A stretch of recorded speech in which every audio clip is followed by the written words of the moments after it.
It was tough doing pop-ups and doing our normal jobs. Yeah. We didn't have a lot of balance. When we do a big pop-up on a Saturday, we were prepping food all week throughout our work week. So we'd work all day, come home, go to the commissary kitchen, prep food all week, then rent a U-Haul truck. Wow. Go get the food from the commissary, pack everything in, drive to the pop-up, set up, do the pop-up, break it down, drive home, clean everything. So we were doing this like weekend after weekend. It was becoming. I see why you're burnt out. Yeah, it was becoming very taxing, but at the same time, we were just motivated and driven. We knew we had something special, so that's what motivated us. But we didn't make a single cent from anything we did, and we were putting in a ton of hours and putting everything back into the business, and it was very hard. But we look back now and we're so excited that it actually is coming to fruition. Yeah. All that hard work, blood, sweat, and tears that me and her put into this is finally, it means something now. Yeah, and this is like absolutely. the start. This is the start to our empire. Yeah. Oh, I love that. I Am Consciously Curious, a podcast for those that are searching for meaning and fulfillment in their lives. My name is Victor Chan, and I'm on a mission to find out why people do what they do. I've interviewed white collar to blue collar, entrepreneurs to passion projects, and life is just too short to not produce meaningful work. Thanks for tuning in.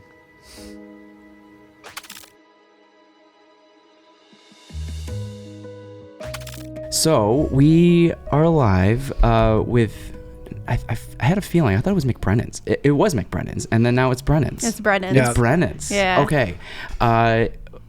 It's good to have you guys in the studio. It's good to really meet you guys. I'm sorry I haven't tried your burger yet. It all looks so good, and I'm sure the taste matches, if not exceeds, the visual. Mm-hmm. If I were to think back, I probably stumbled upon you guys through Philip from Super Goode. Okay, yeah. Great which guy. I'm sure many people did. Yeah. And I gotta say, like, through just the small amount of research I've been doing recently, I've been taken aback by the entrepreneurial spirit. Whether it's you have a hot dog concept, whether it's like private chefing, Yeah. a poetry book. Yeah. So I appreciate exploring kind of the side hustle and the passions and seeing what sticks, and obviously something's sticking. Yeah.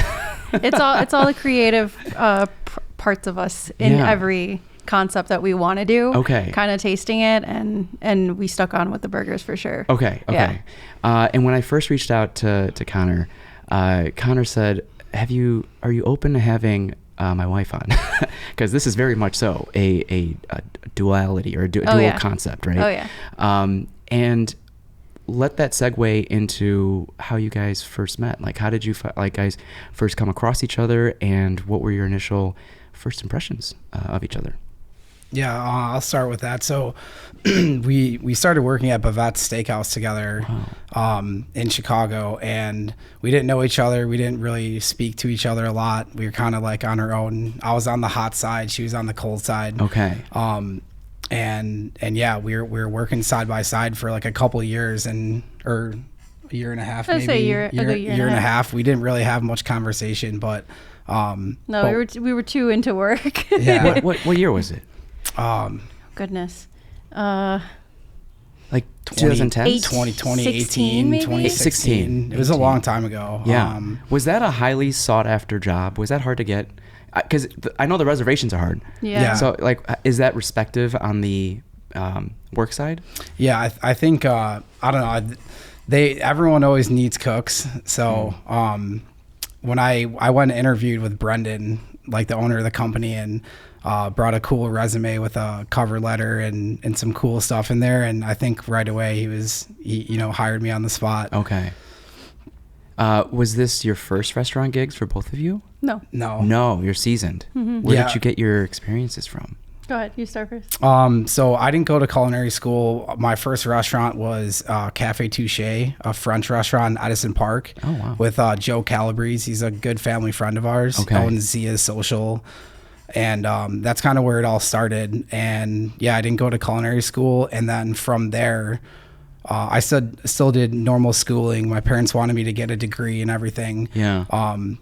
but I always knew I wanted to be a chef, and that started really early on. And so from there, I did a Let Us Entertain You internship in high school. So that was really cool. I didn't know they had. Is that still going on? I didn't know they had internships for high schoolers. Yeah, I mean, I don't know. I don't think so anymore. And this was a long time ago. Again, like probably 10 years ago. Okay. But yeah, I worked for Wildfire in Glenview. Okay. So that's kind of where it like sparked. And then I went to University of Iowa for college and got a normal bachelor's degree. In what? Communication studies and entrepreneurial management. Oh, cool. So like as a little side thing, because I've always had the entrepreneurial spirit and want to start businesses. And so that's where it started. And then after I graduated Iowa, then I went directly into hog salt and got a job at Bavettes and interviewed with Brendan. And that's kind of where it all popped off.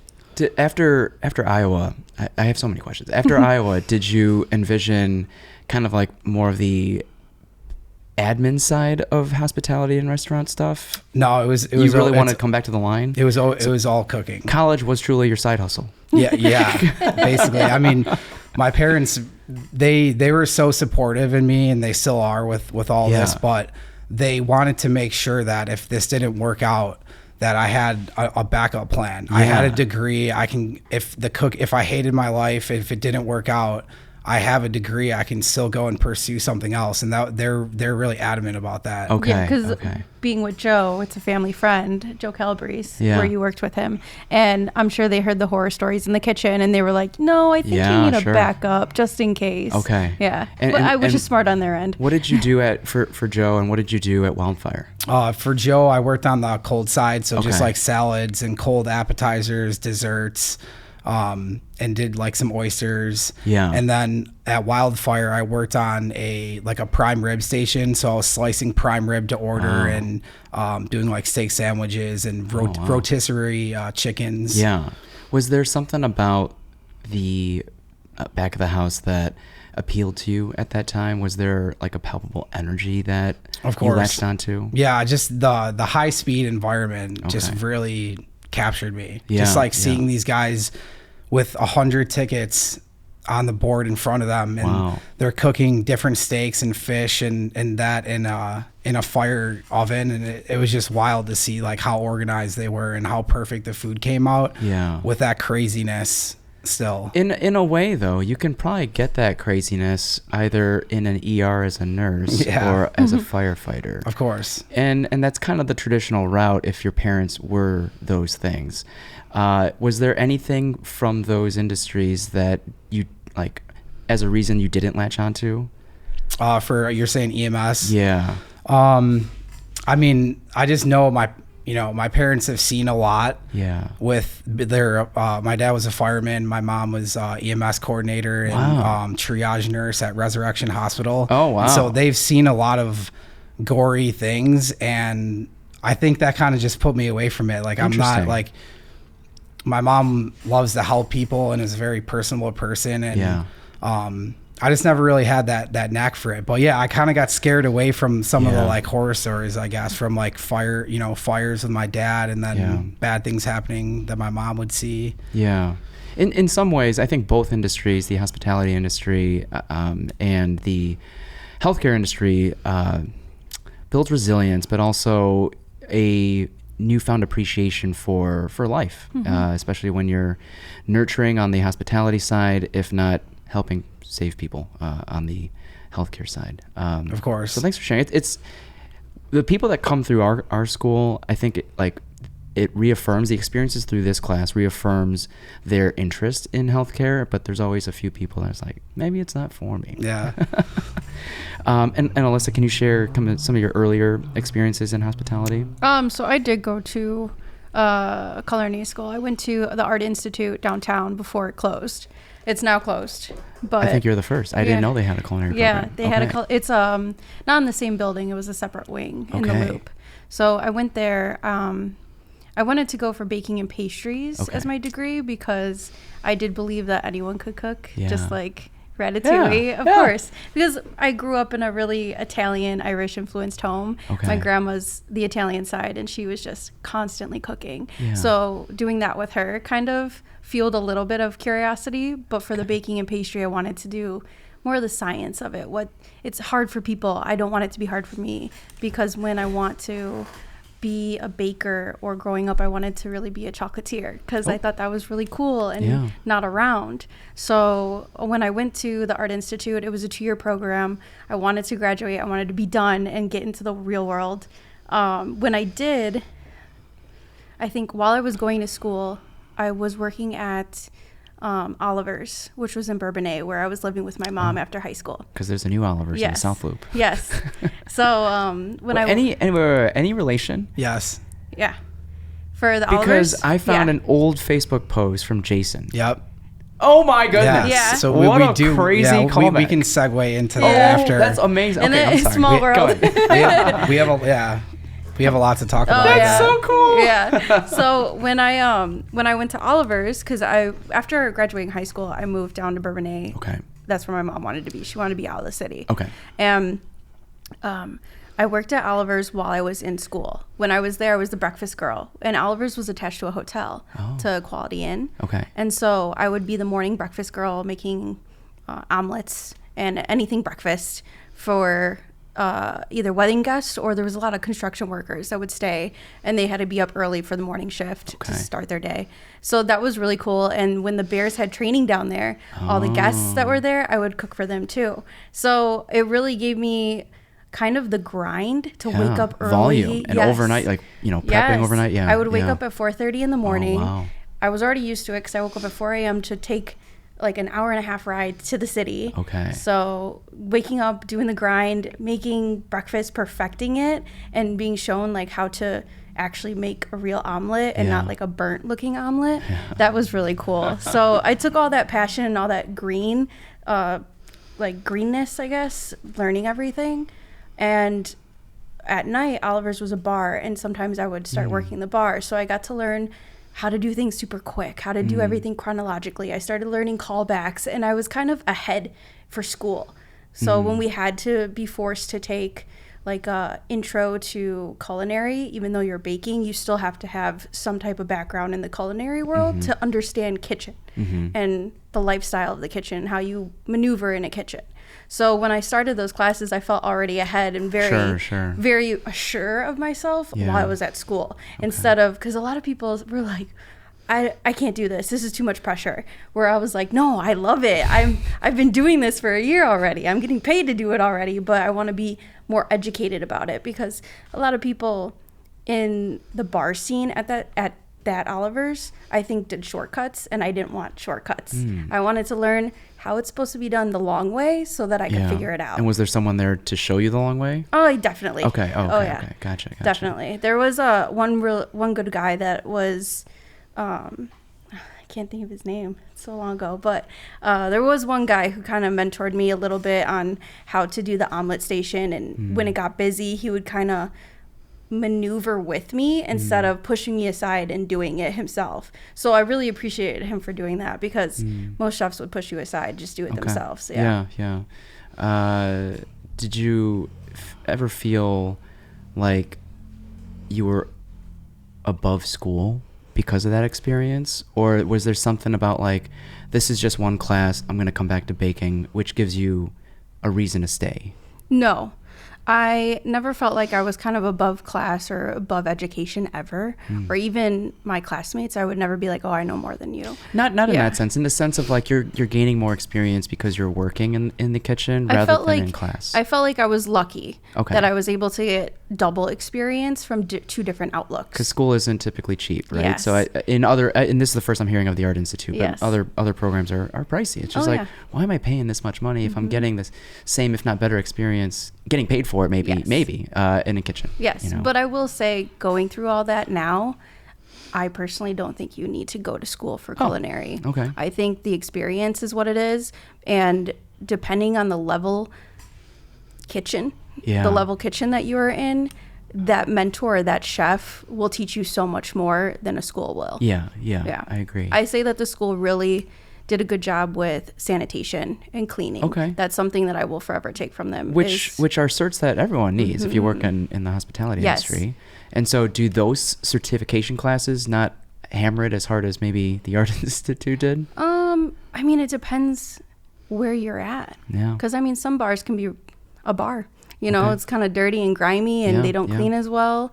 But even some of the really nice restaurants could be the same. Yeah. It depends. It depends who the leader is. So it's kind of per establishment. It's not even from the class. Yep. Kind of like it's a culture. It's like a trickle-down culture. So taking that cleanliness, you see what they're doing good and you see what they're doing wrong. Yeah. And if you're able to correct it, they appreciate it. And sometimes they think you're being snobby and they don't want to correct it because they're set in their ways.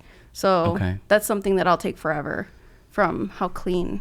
Did they provide any opportunities for internships or anything like that? Like what are other ways they provided value? I think because I'm not using my biology degree. Right. But I'm in business with someone that I met in college. So it's like kind of no regrets in that sense. Right. What else did you think you gained from Art Institute? Definitely the contacts. I still keep in contact with some teachers that I had. Nice. The other thing too is I think there's a class that they make you take for whether you're culinary or baking that you have to do a service class. So they have they have a restaurant at the first floor where you walk in at the school, and you one semester are in the kitchen and you learn how to be on the line and do callbacks and do all that, and you rotate every place in the kitchen, even dishwashing. For a week you're a dishwasher. Like, you have to learn everything in the kitchen and respect every position in the kitchen, which I loved. And then you flip, even if you're not a front of the house person, which is me. I can't do front of the house. There's mutual respect though. Yes. Yeah. You learn how to be a server, how to be a busboy, a bar back, any of that, a host, any of that, manager. Can you share why you can't be front of house? We keep her in the kitchen. I can't be front of the house because you're so passionate about the food, and we know what goes in the food, and everything on our food has a purpose. That when somebody doesn't want to give it a chance, like pickles, right? We make our own homemade pickles. There's a lot of pickle haters out there. Really? And I tell people, just try it. No. And I'm like, so if you were in the front facing, it's like you'd be like, I can't.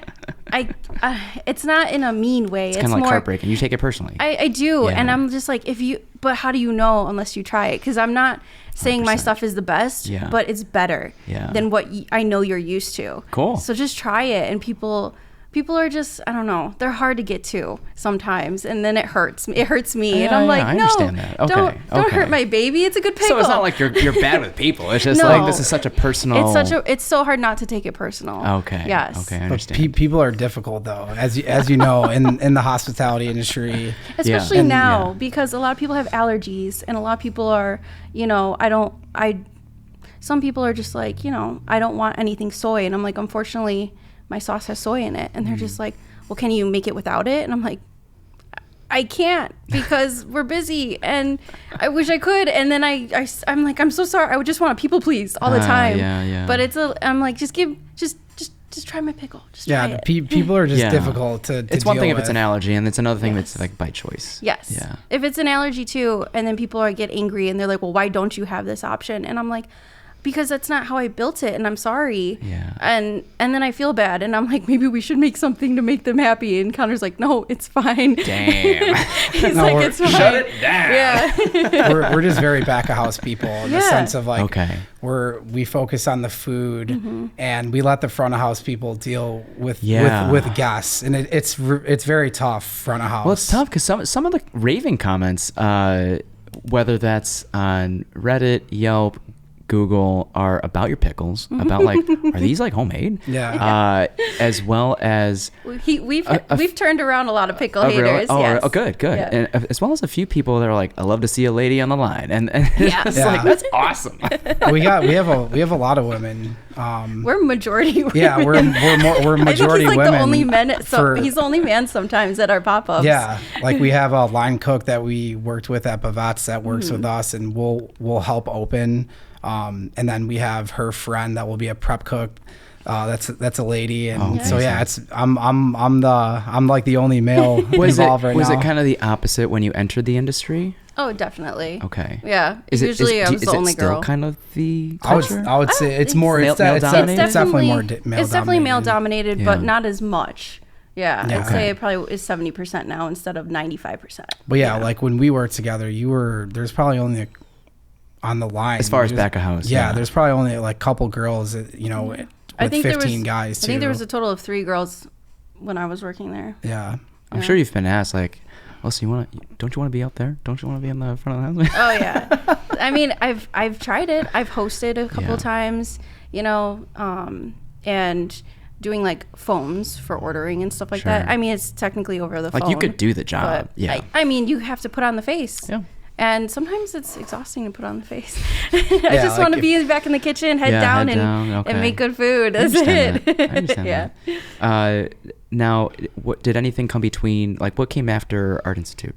Were you still at Oliver's, or like when did you leave? I was at Oliver's for a while. Okay. And then once I started getting closer to graduation, I was like, okay, I kind of want to shift. I feel like I've done breakfast forever. I feel like I've mastered it.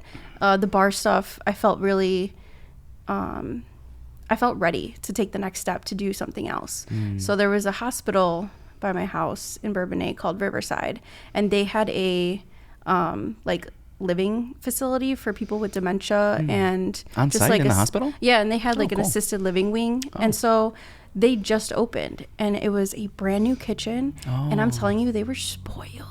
Nice. They were spoiled because they had good food. They had or equipment. You mean equipment? Okay. I mean that obviously made good food. Yeah. But we had a pizza oven that was a brick pizza oven. Okay. We also, what? Really? Yeah. So like Neapolitan pizza? Yes. Oh, wow. It was really cool, and that was the first time I got to play around with that. Okay. We had what is it? We had a beautiful prep kitchen that was just so clean and new with all the new stuff, walk-ins, all the new like ovens that tilt. I didn't even know what that was until I saw one. Wow. That was really cool. And my chef, his name was Justin. He taught me a lot, and that was the first time for my interview that I had to do a stage, and I didn't know what that was, and I was so nervous. Oh, interesting. Yes. That word wasn't thrown around at school? At school it was, but they didn't.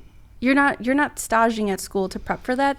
They just put you in that little scenario of working in the kitchen and in front of the house. Yeah. But we didn't really talk about stages. Like none of your classmates were like, oh, I got a stage at this and that place. No, really. No, oh, okay. and I just didn't know that that's what I had to do. Yeah. So when I went in and Justin was like, okay, cook me something, use anything in the fridge. And I'm like, anything? I'm like, can I look at Google real quick? What should I do? So I was like, what's the fastest and easiest thing that I could do? And it was fish. Okay. So they had skate fish. Didn't know what skate was. And I was like, oh, this looks like a cool cut fish, because it's the way it's cut. It has like these little flares on the fillet. And I'm like, yeah, we'll do white fish. And then I grabbed grapes, because I was like, what goes good with fish is wine. So I grabbed grapes and I cut them down, put some sugar in it, and kind of reduced it a little bit. And that was like my wine sauce, was like fresh grapes. I don't know where I came from it, but he loved it. And he was like, I've never seen this concept. And I'm like, yeah, me either. Yeah, I'm like, good, because it's original. So that was kind of cool. And after that, he was like, I can teach you so much stuff. He taught me how to truss a chicken, how to break down meat. And he also, these residents would get steak and lobster. So that was the first time I ever got to cook a lobster, was at that facility. And he showed me how to gut it, how to pull it apart, everything. And I'm like, I love it. Hidden gem. It is. And I'm like, wow, I really appreciate this facility. Do you still keep tabs on that place? Not with the place, because we all kind of left. Okay. But the team, we're still in contact. Yeah. Are you guys familiar with Dennis Lee? Dennis Lee? No. His Instagram handle is Dickhole Danis. He's a food writer. He has a newsletter on Substack. He used to work at Pauly G's Logan Square as well. He doesn't take himself too seriously, but one of his like posts is he was at Rush Hospital for an appointment, and he stumbled upon, or he was told to check out this like cafeteria, this hidden cafeteria on like the 4th or 5th floor of Rush, and then he made a post about it, and he was like thoroughly pleased with the food. So that experience kind of reminded me of like these hidden gems that don't make it on social media trends and things like that. And thinking about it now, I think 20, maybe 19, 20 when I worked there. Thinking about it now, I'm like, I'm really glad that those people. That's what I mean. It's just like everyone deserves good food. Yeah. Not just like Chicagoans, like everyone. And sometimes they just wanted the most basic food. They were like, "Can you just make me chicken fingers and mac and cheese?" Yeah. But it's made fresh. I'm gonna make you. So it's really good. It's not boxed. Nothing was. Yeah. Justin was, he was like, "We're not doing that to these people. We're getting everything fresh." And I'm like, all right, I'll learn. Like, oh, man, I'm also coming to the point where, what am I chasing? Yeah. And if I was a chef, if that was the only thing, and I wonder if it would have taken a full circle realization of like starting my own thing, doing the whole entrepreneur thing, only to come back and all I want to do is please these people. I think that'd be a life well lived. Yeah. And even some of the people I worked with on the line were very passionate chefs still, they were like, we should do this, and we should collaborate on the menu, because we got to make the menu when we walked in. Yeah, there's some like creative buy-in. Yeah, and I'm like, this is really cool, and it kind of got the juices flowing. And when I wanted to take the next step, I moved back to the city, and I felt like I was like, okay, I know way more. It says on my resume that I worked at a hospital or a live-in facility, but trust me, it was the most beautiful place, and I was spoiled with the equipment and what we could do there. I was like, trust me, I can do this job. Okay. Yeah. Okay. So that was kind of fun. And say it again. What job was that? What was the next one? The next one I went to was the Palm. Or no, sorry. I went to Earl's. Earl's, I haven't heard. Is that in the city, or is that still? It's in the city. Okay. It's like Goose Island over there. So like a pubish. Oh, Goose Island, the area. Yeah. Oh, wow. Yeah. Okay, so what type of vibe was it? It's Do they do like some barbecue? They have. Is it still around? Earl's. I haven't it's still heard around. Oh shoot. Yeah. Okay. Yeah, it's the only one in the city. It's a big. It's a big. I don't want to say chain, but yeah, I don't think it's one cuisine. It's kind of all over. Like they have some seafood, barbecue. They have like sushi. Kind of like by the dealerships and the other Goose Island right now where they moved by the salt shed. Is that area? Oh, I'm trying to think. It's down in the city somewhere. Oh. What's that Apple store that's in the city? Like on Michigan Avenue? No, it's like Clybourne? Yes. North? Yeah. Yes, that's where they're at. It's Clybourne and North. Oh. Yes. That's not far from Alinea. Yeah. No, you're right. It's not. Oh, nice. Yeah. Okay. Yeah. So that's where they're at. And Earl's was a great team. Okay. It was so fun and so funny. I was the only girl. No surprise there. But that team was just fun and made cooking fun. And we were all just a family. I know everyone says that, but it was just comfortable to be with these people. There was no weirdness behind the scenes. How do you find people that care just as much as you care? Yeah. I think the chef sets the tone, because he trained you. He trained you for 3 days next to you. Instead of being on Expo, his Sue would be on Expo when he would train you. And I really appreciated that. Expo is the other side of the kitchen where everyone's cooking here, but you're here looking at the tickets and calling out what needs to be made, what needs to be pulled. So he was on the line still. Yeah. Okay. So he would step back from that position, Interesting. You have the last eye on the food to make sure everything is up to par. Okay. Yeah, before you hand it off to a server. So he would step away from Expo, his Sue would fill in, then he would stand next to you and train you for 3 days. You watch him the first day, you work with him the second, and the third day he stands and watches you. And that kind of set the tone for me of respect. Yeah. And I feel like everyone who got that training there understood how he would want you to work, and they also helped you. They were like, no, he would want it this way, and you're like, thank you. And no one took it personally. No one took it personally. Yeah. That was really cool. Okay. Mm-hmm. Nice. Yeah. And at that point, during Alyssa's Earl time, where were you? It'd be funny if you're at Royster down the street. I don't remember what year that was.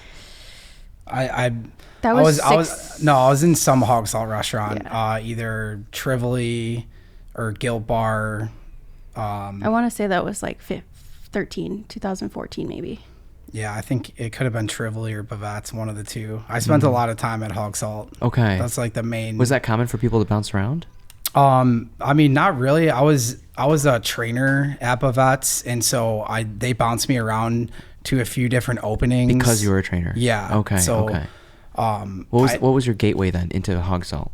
Well, so when I did the internship at Let Us Entertain You in Glenview at Wildfire, the like main culinary director, Joe Decker, was friends with Brendan Sodakoff, and he told me, hey, I think you should reach out to Brendan. He's like starting a big restaurant group, and I think you'd be a perfect fit. And that was like, he connected me to him. I can't believe they're that young.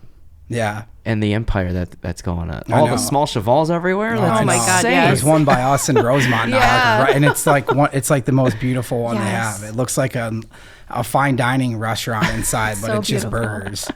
So that's pretty cool. Okay. And so you heeded that advice, and there was a meeting set up with Brendan? Yep. Okay. Yeah, I interviewed with him in Dillman's, the old place in River North area. Okay. I think it was like a Jewish deli concept that actually didn't work, and they closed it down and turned it into Three Greens Market. Okay. Is that still Hog Salt then? Or? Yeah, still Hog Salt. Okay. But yeah, I mean, I was super nervous, like going in there, fresh out of college. Yeah. But I went directly into working there. Like I didn't take any time off. As soon as I graduated, I think I graduated like Friday. On like Monday, I was interviewing with Brendan. Oh wow! And then, did you even go to your graduation ceremony? I did, yeah. Oh shit! Okay. And share more about that meeting with Brendan. Yeah. So like I said, I was nervous, but I just wanted to show him like how passionate I was, and I wanted a job. So I'm like, how do I do that? And so my resume, I put like a cool cover letter on, and I put some recipes and restaurant concepts that I have, because I have a big notebook of all this stuff. So I put that in the resume. Of things that you wanted to do? Yeah, that I wanted to do. Ballsy. Yeah. Just because I wanted to show him just how passionate I was about this. So I wanted to say, here's my resume. But here's also recipes and concepts I want to open. I just want to show you like how excited and involved I am. Oh. And I think when he saw that, he's like, definitly hire this guy. That's a little counterintuitive. Yeah. Because what was the position you were kind of interviewing for? Just a line cook. Yeah. But it's funny because now, you go and interview with the chef, but I was interviewing with the CEO of the company. So. And that's because of Joe? Yeah. He emailed Joe. Yeah. Without Joe, I wouldn't have had that. Oh, that's interesting. Yeah. So that was really cool. And what were some of the concepts you put on the cover letter? Paradox Pub. We were looking at them last night. Yeah. Paradox Pub. It's like a gastro pub type thing. Your seafood. What was a paradox about it? Paradox was like it's a pub, but it serves like high end food. Okay. Very cool. It's gourmet. Yeah, gourmet. like it's like an elevated bar food. Okay. Okay. And then I forget the other concepts. The seafood concept. Yeah, right? just like an all seafood menu. Okay. But yeah, I just wanted to show him that I was very excited about this culinary hospitality thing, and it definitely worked. Okay. Because I was working at Bavettes like the next day, I think. Yeah. Oh wow. Okay. So how did the interview wrap up? Well, I think he led me to the head chef there and said, "Hey, contact him, and we'll get you started." At Dillman's? Yeah, at Dillman's, yeah. Why contact him if you're working at Bavettes? Well, we just did the interview at Dillman's. That was kind of his meeting spot for. Oh, but the head chef was there. Oh no, he gave me a contact and said reach out to this head chef from right now. Bavettes. Yep, I forget who it was at the time too. I see. Okay. But and were you eyeing Bavettes, or were you like, I'll go anywhere within Hog Salt? I don't know. I think I was eyeing Bavettes because it was a newer restaurant for them, and I love steak and a bigger volume. And that was close to opening for them. Bavettes had just opened, or no, they were open for about a year already. Because at the point, it's many people's favorite restaurant, and they're not just in Chicago, right? It's Vegas and other places as well. And so like the reputation that I guess Hog Salt in general has, it's insane. Yeah. These days. So have you been to Bavettes before that? No, never. What was your first? Is it largely similar these days? to when it first opened? Yeah. Oh, it's the exact same. It's the exact same. Exact same. Yeah. So what was your first impression walking in? I was like, it was super dark and intricate, ornate in there, and I'm like, wow, this is beautiful. Yeah. And you can see the open kitchen back there, and there's a seafood well, the and cold bar in front. Okay. I just thought it was really cool. The parlor downstairs, different vibe. Favorite. Yes. It's not too bad if you can time your whole 21 days in advance. It's not that bad to snag a res. You put the timer on. You gotta live and die by your calendar, but you can do it. It's not impossible. Yeah, people have hard time. There are conspiracy theories of bots snatching up like reservations. I don't know whether or not that's true or false, but and selling them for more. Or selling them. It's just like, but like I've luckily been able to manage snagging reservations. That's good. So yeah, you started right away Monday. Yeah, I was very green. I had honestly no idea what I was doing when I started, and I was really nervous because there's a bunch of serious cooks around me that had, they've been doing this for a long time, and they're like, who is this guy? But I was always very determined just to become like a very successful cook and chef. Yeah.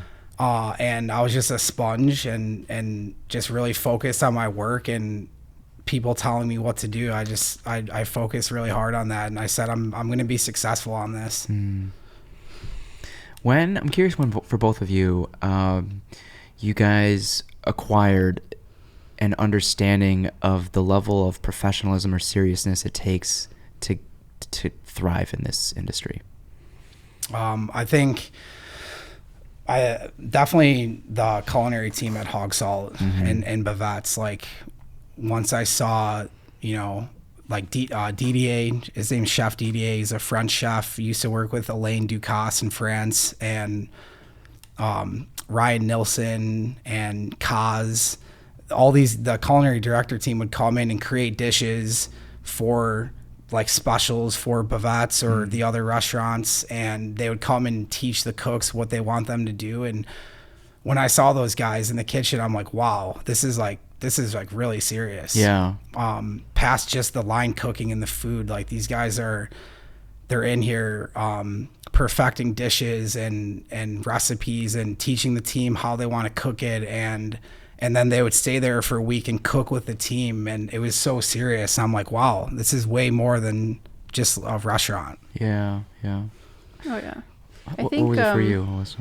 I think when I was at Earl's and that chef was next to me. Yeah. That was a really cool thing that he did, and I respect that. And then after I was at Earl's for like a year and a half, I went to the Palm. And when I went to the Palm, is that a hotel? What is that? It's in a hotel. It's in a Swiss hotel. Swiss hotel. But it's a restaurant. Oh, nice. Okay. Yes. Okay. So when I went to the Palm, everybody was a little bit older, a little more seasoned than I was, and one of the sous chefs was only a year older than me. Nice. And I would go to him a lot for things to try to keep me on his level, basically. Growing, yeah. Yeah, and he would push me out of my comfort zone. He made me go on broil. I was terrified of broil, but I was proud of myself because he's like, every single steak that you did was perfect. He was like, he goes, I tested one, which was the first one I did, and he said, I told you put that back. After that, you did it. And I think that kind of gave me the seriousness that goes more into food, because when he was checking all my temps of all the way from rare to well done, I was like, wow, like I felt the fear of if anyone brought that back, it's on me, and the seriousness of it. So I think that was really what kind of instilled me to be more serious. Yeah, to care, right? To care about the food that you're putting out. Yeah, because I mean, if it's you think about it. So that so the feeling that you are responsible for this dish guest experience. Yep. You're not just a cog in the machine. Of course, yeah. Because when somebody does mess up, you get yelled at in the kitchen. Yeah. And it's in front of everyone. You don't get pulled to the side. It's very embarrassing. Okay. And it's upsetting, but you still have to get through the trenches of the rest of the shift with that on your mind, and you don't want that. It's a lot of pressure. And that being said, some people crumble under that fear. They do. And I think that's how they test you to see if you're worth that station, because if not, they'll put you in salads or whatever they think is easier. Oh, wow. Until you're ready. It's something that I'm always navigating on, how to instill that level of care and meticulousness in the class. Like, something like in hospitality and healthcare, it's not an industry that you can typically fake it till you make it. And you wouldn't want to. You don't want to just do the bare minimum. Mm-hmm. You want to try to go above and beyond, or the best of your ability. And how do I share? I try to guilt trip them in the sense of like, lives are at stake. You know? And you wanna know your shit. Of course. Yeah. I think a little bit of fear goes a long way. And it's not fear of even just messing up a dish, and it's not fear of being yelled at on the line and kind of getting embarrassed. I think it's also the fear of, this is what I chose to do with my livelihood. Mm-hmm. I'm already 10 years in it at this point. Mm-hmm. Do I want to keep going, or do I want to start over? And that fear kind of helps drive you to keep doing something new. I mean, and the the right decision is the one you end up making, despite it being 10 years. Oh yeah. Yeah. It's kind of crazy looking back now. Yeah. But entrepreneurship is like the most open-ended kind of path that you can forge for yourself. Yeah. Scary, probably the scariest. Yeah. But probably the most open-ended. I guess with Hog Salt, with you hearing how there would be individuals that come in and kind of create new menu items, it's really cool to hear how a large group like that continues to be inventive. Of course. While maintaining that consistent excellence. Yeah, and high volume too. Yeah. Yeah, it was just really inspiring to see that. Okay. Because I'm like, this is not just a cookie cutter big volume steakhouse that just cares about revenue. Like, they care about being inventive and creative and the whole experience. Even front of the house. Yeah. It's more than just a dining experience. Yeah. Can you share kind of some of the earlier moments of when you started receiving more responsibility? And like, feel free to chime in, Alyssa, if like when your paths start crossing as well. Oh yeah. Yeah. Well, like I said, I was they made me a trainer just because I had worked through all the stations and been there for a while. And even before Sue then? Was it Sue or... You become a trainer and then you move up to Sue. Yeah. Oh, so, interesting. Okay. Yeah, and I was just a leader and I liked teaching people. And okay. So I took what I learned from that culinary team and started imparting it in the cooks. And then eventually I was offered a Sue position. Wow. Which is really cool. What's your teaching style? Just being personable, and trying to get the cook motivated and not be mean, like be very just like you're a teacher. Like we share a lot of the values with that. Like knowing when to push and then when to be nurturing. Yeah, I mean, just there's a lot of chefs that scream and yell, and they have egos. I'm not like that at all. I'm very hands-on. Like, I want to teach you exactly. I want to give you the tools to succeed, just like I was given, and be patient. So patience. I'm a leader. I like having fun when there's a time and place to be serious and to have fun. And I like balance, like very balanced in that part. Yeah. I'm not always super serious, and So. It's that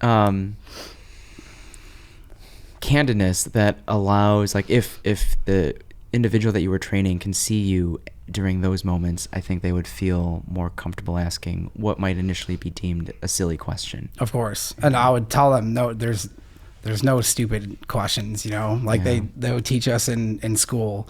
The teachers would say there's no stupid question, and I would kind of impart that on them too. Mm-hmm. Any questions you need, let me know how to make you more successful. If you need help, all that stuff. Yeah. And you would always shadow the person when you would let them kind of throw them in the fire to see how it was during the shift, and they weren't doing something right, you would correct it right away instead of waiting to the end. Because I feel like when it's corrected right away, people see the wrong part of it to what it should look like. Of course. But yeah, just being patient and nice to people is a big thing, because a chef that's screaming down your back, you're not going to be motivated by that and kind of put off. Yeah, well, you're always going to be walking on eggshells. You get scared. Of course. Yeah. And that's another fear. Yeah, it all goes back to fear. Yeah, with fear of the broiler, what was scary about the broiler in that sense? It's what makes the money in the restaurant. Interesting. Okay. It's the steaks. Okay. It's the Palm is known as a steakhouse. that's its moneymaker. That's its face. Yeah. And I don't want to ruin that. Yeah. So your cooking expensive cuts into that. I get that. Yeah. And what was it that helped you like alleviate those fears? Obviously the iterations, but what did you learn about the broiler that made it manageable? You kind of learn the hot spots. You become one with the broiler. Oh. Yeah, exactly. But it depends, because I got scared because I never was pushed to do that in any other job before. Okay. And now doing that at a place that's a steakhouse scared me because I had no experience behind my belt when I moved into that station.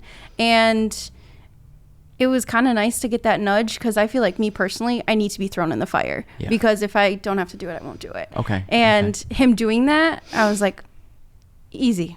Thank you for that. Because now I have better respect for myself and what I can and can't do, and force myself to learn these things. Sure. And because of that, I was on broil for a little bit, got it under my belt for a good 6-8 months. And after that, I was like, okay, I want to go to Bavettes. Now you're confident. Yeah. So what was your kind of inspiration to go to Bavettes? Like, have you dined there? Like, what did you know about Bavettes prior to wanting to go to Bavettes? I didn't dine there. I knew more about the hog salt company. Okay. So one of my friends was working at one of the small chevals in Old Town. Okay. And another one of my friends was working at 3 Grains. Okay. And she would tell me all this great stuff about it. And I'm like, hog salt, okay, I've never heard of this company. Yeah. I thought it was a restaurant itself, not a company name. Yeah. So when I researched more into it and I was looking at stuff and I saw Bavettes, I was like, this looks beautiful. I kind of want to be more upscale. I want to keep going. I want to do something more.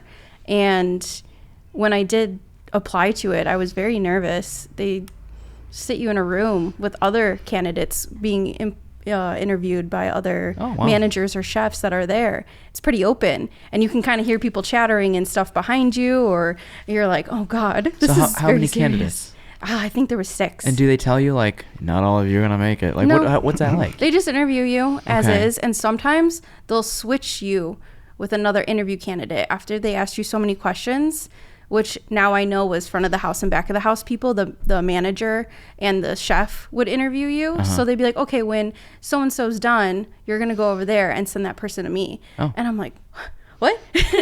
I'm like, I have to do this again? The old switcheroo. Yes. Okay. So that was a little intimidating, but I liked it because, again, I'm like, I have to force myself to go into it. In a way? I think. Yeah, that makes sense. I think also some people might have different questions than the other person to kind of read someone. Yeah. And I think going through that, I was telling Connor I would love to do that, because we both would have different questions at different parts for these people, and maybe figure out what position would be best for them in the kitchen.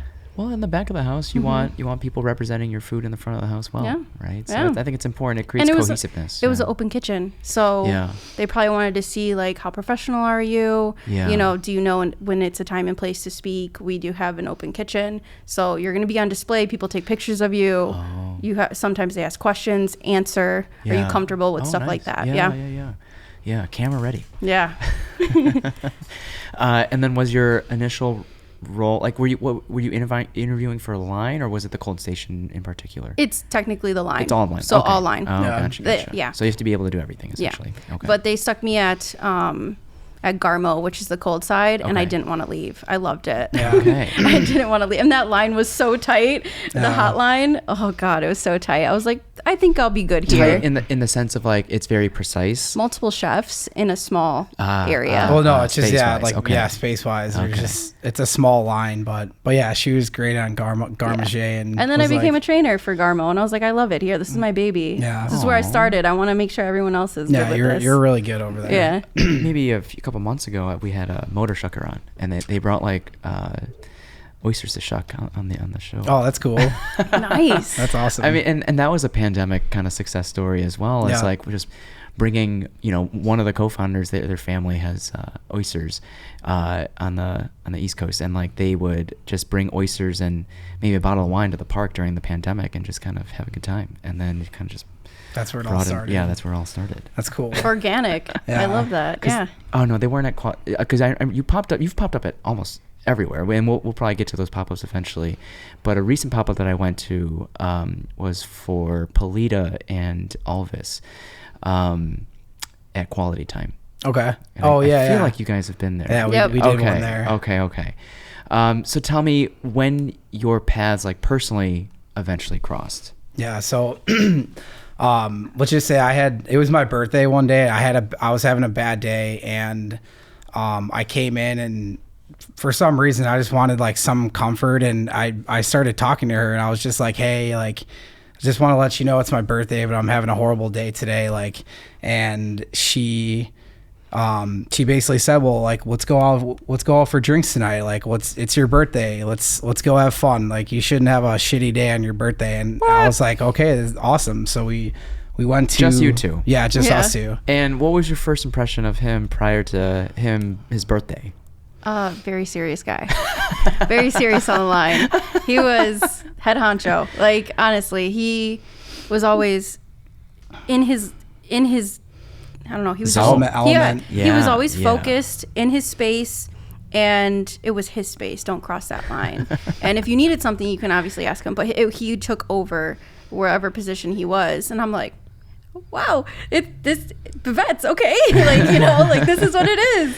Yeah. But I mean, and it's funny that she's saying that, because as I said when I started, I was so green and had no idea what I was doing, and then like a couple years later, now I'm like, have worked every station, is very confident, and I'm training people on what to do, and so for him, cool. His experiences, I'm very green, but when I see him, I'm like, no, you were killing it. At that point, have you been going to the other concepts as well?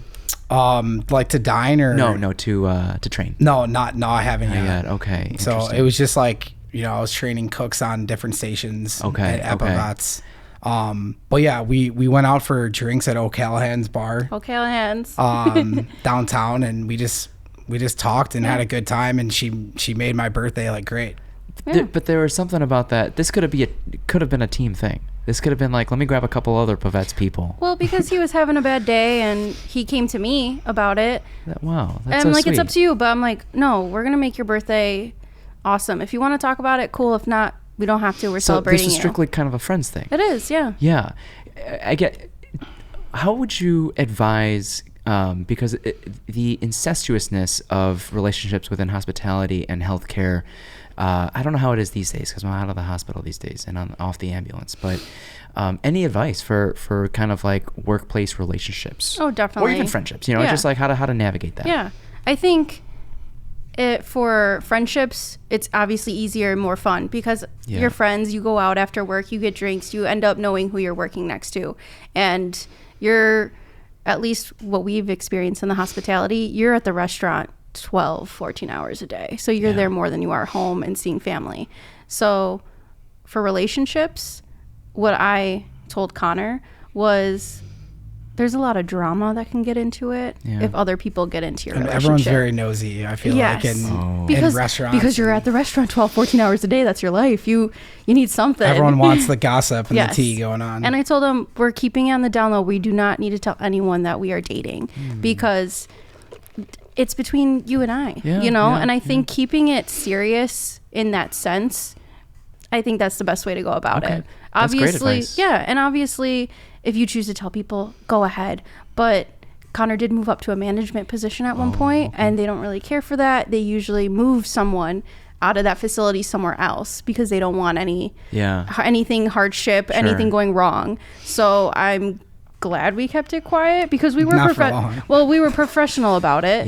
But in that sense, people do take you out of your comfort zone and put you somewhere else, and I didn't want that, because again, I wanted to stay at Bavettes. I loved it. Wow. Who caught feelings first? She's looking at you, bro. I mean, I think I went and asked her that day to like hang out, just because I thought I did maybe.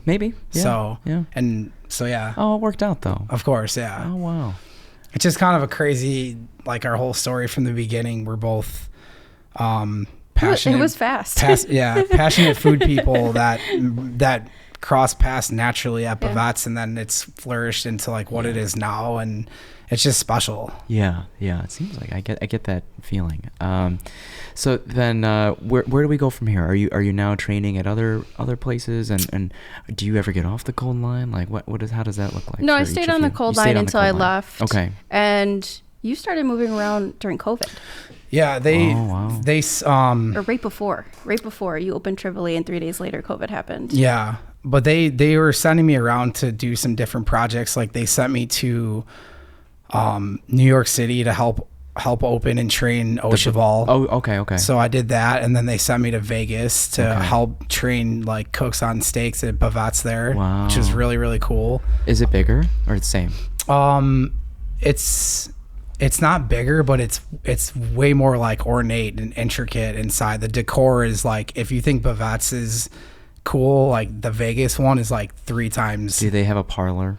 They don't. Oh, but they have these little like side rooms, these little private rooms you can do dinners in. So that's pretty cool. Yeah.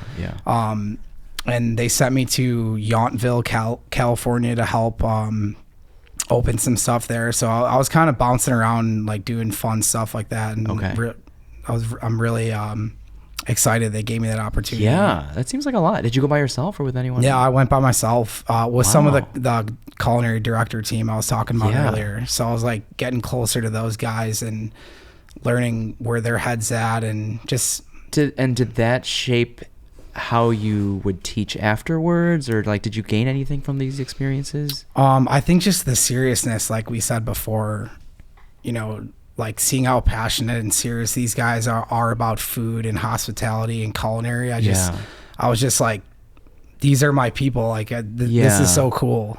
And this entire time you have dreams of your own. And so to be able to help someone manifest their own kind of like entrepreneurial and dreams and scale and things like that, it's got to be doing wonders on your head. I'm like, I'm getting a peek behind the curtain. Yeah, exactly. It's like a big learning experience. Like she said, and a lot of people say like you don't need culinary and you got to jump in the fire at a restaurant. Like I was applying everything I was learning to my own ideas and concepts that I want to do. Yeah. So it was a cool experience. Okay. Are we approaching pandemic times? March 2020? Yeah. So like she said, I was sent to Trivoli to help open there, and we opened for I think 3 services. Okay. And then the world shut down. I didn't realize Trivoli was a pandemic baby. Oh, wow. Yeah, like 3 services, and then the world shut down. And we're like, oh my God, we just opened this restaurant, and now it's all over. Wow. And that's the only time I spent there. So like a few weeks to prep and train, 3 services, and then that's the only experience I had at Trivoli Tavern, which is kind of wild.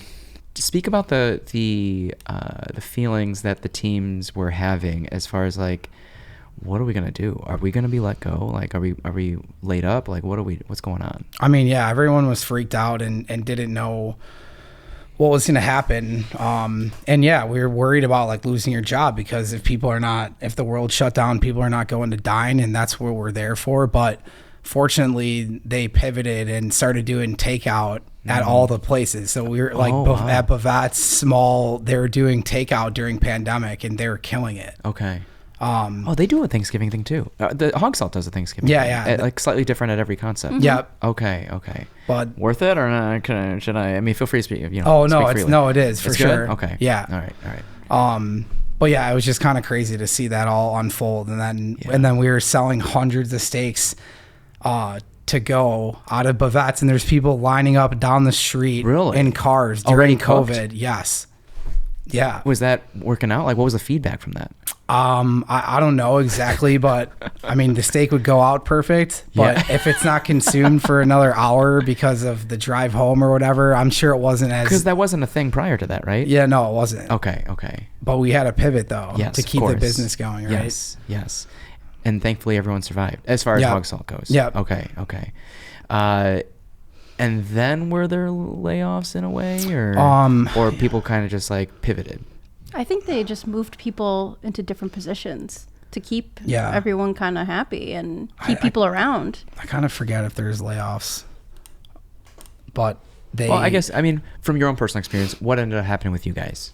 Okay, yeah. Well, I know when it did shut down, we were home for a good 4 months. Oh, 4 months. It was but nice, it's like day by day too, right? It was nice because, I mean, we work 14, 16-hour shifts and we're like, this is like a vacation. We get to stay home. We get to do nothing.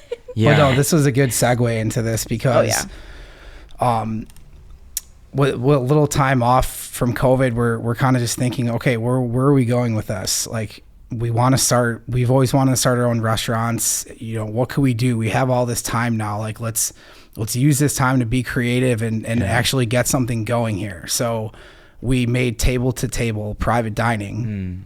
So we were going into people's homes during COVID and doing tasting menus for them and creating customized menus for people.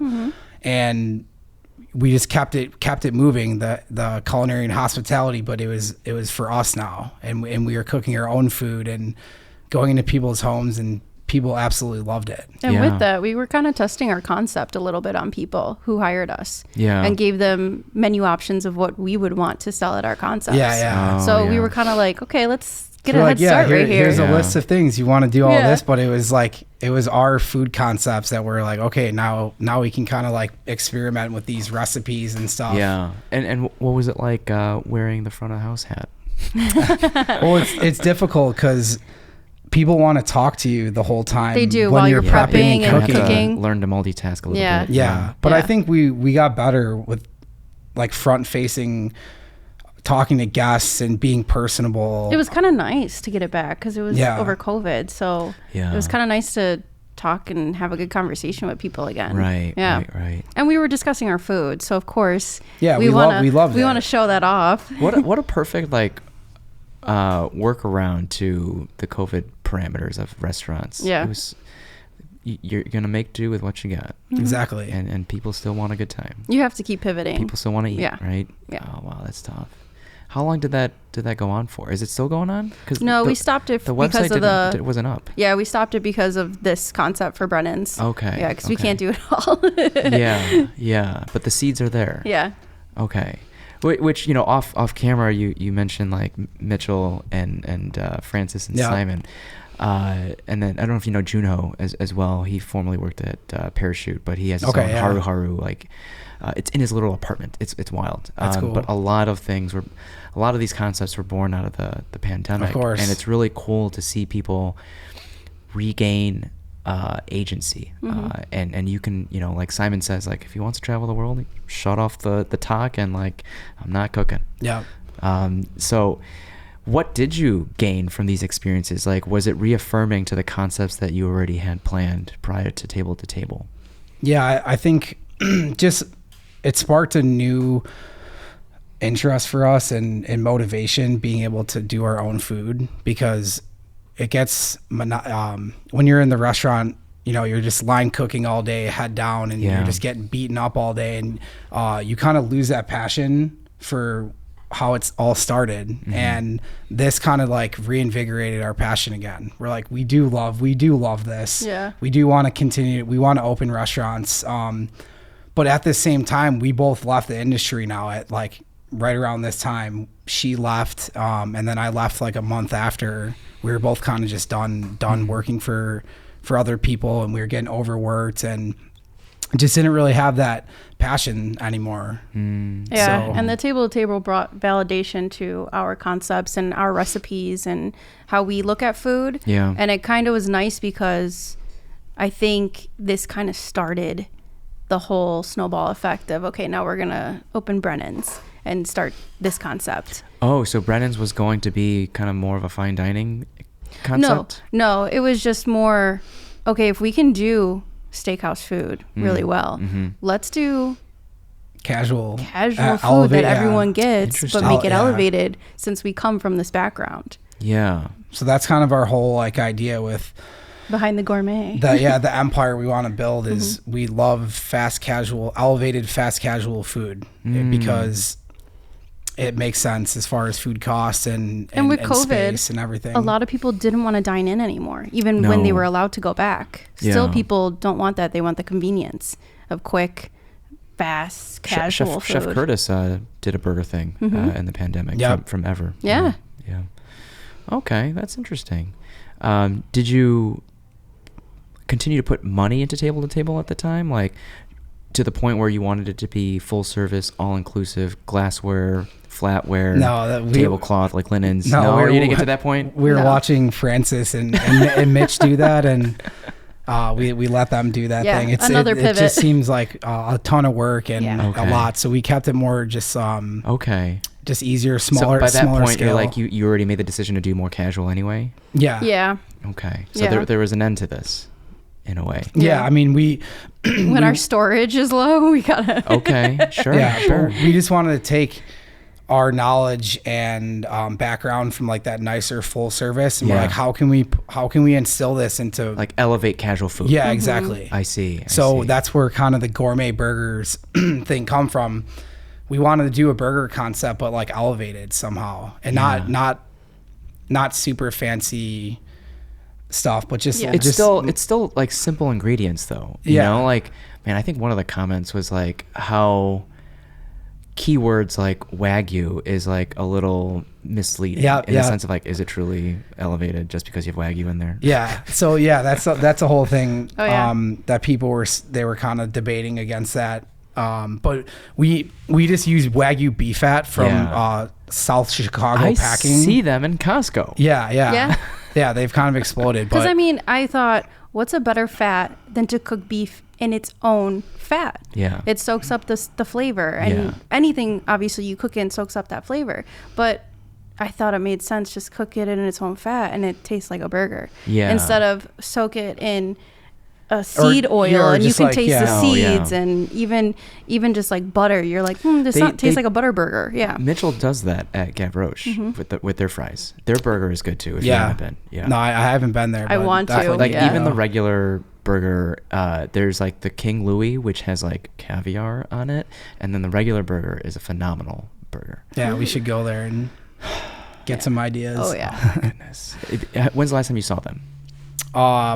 Not for a long time. Wait, when did you do Royster? What the heck? Oh yeah, we forgot about that. We skipped it. It was like during the time I was at Earl's, I think you were at Royster, and then I went to Palm, and I think you were still in. Which is where you met Francis and Chef Mitchell. Yeah. Okay. So I left Hog Salt. I just wanted something new and a little more like serious and a little more elevated food. And so James Taylor, I worked with at Bavettes, was a line cook. He's killing it now. He lives in Miami. He has 2 restaurants. Okay. And he worked over there. He was a sous chef over there. And I reached out to him and I'm like, can I get a job with you? So I went and staged, and that was a whole different world. And so I went there and worked for about 1.5 years. But that restaurant just really put my love for food and like creative culinary just to the max. Never had the pleasure. Yeah, the original Royster with Chef Andrew Brochu is one of the coolest restaurants. I saw you guys visited. Yeah. In Georgia, right? Yep. Yeah, he opened up his own spot in Georgia. Yeah, so if you ever go to Savannah, Georgia, you absolutely have to go to Brochu's Family Tradition. But yeah, just the level of seriousness and creativity at Royster and everything was just like mind blowing. Yeah, and Francis spoke highly of that opening team. Yep. I wasn't fortunate enough to open, but I went in there, and it's funny because I was green and then seasoned a little bit in Hog Salt. But then when I went there, I'm like, I felt like I was back to green, honestly. That's a good with thing. My food knowledge and the stations were way harder. Like now there's an open fire hearth where you're hanging ducks on, and there's a fried chicken station where you're hand breading each piece of fried chicken, and everything is more intricate and harder. And it was a full open kitchen, so you were on display. Yeah, there's people 100% sitting. Of the time. Yeah, it's completely open. So it was an amazing experience. Learned a lot from them. I think Brochu too he's very refined. He's very strict, and it's almost military like in that kitchen. Yeah, it was. But it comes back to you wanting a high standard of food and perfection going out, and it makes sense. Yeah. Yeah. Systems. Yep. Yeah. So then you went to Hog Salt. I went back to Hog Salt then, okay. Then I was still doing some trainer work for them. I see. But but then the pandemic hit, and then I ended up leaving. I just had enough. I went to Guilt Bar in Chicho Mio. Nice. So I was the sous over there, and it's one kitchen for both of those two restaurants. So we were pushing out. They're right next to each other. It's one kitchen, but you're like pushing food to each side. Okay. And it's 3. It's Donut Vault too. Oh yeah, Donut Vault in the basement. Can't forget Donut Vault. Yeah. And that's Hong Salt too, right? Mm-hmm. Yep. Oh God, damn. Those 3 concepts all shared that one kitchen. Wow. Yeah. Okay. But so from there I just got overwhelmed, and I'm like, okay, I think I'm done with this, and I transitioned to a completely different career. I work in logistics right now. Wow. We both got desk jobs. Yeah. So we left culinary, went into like desk job world.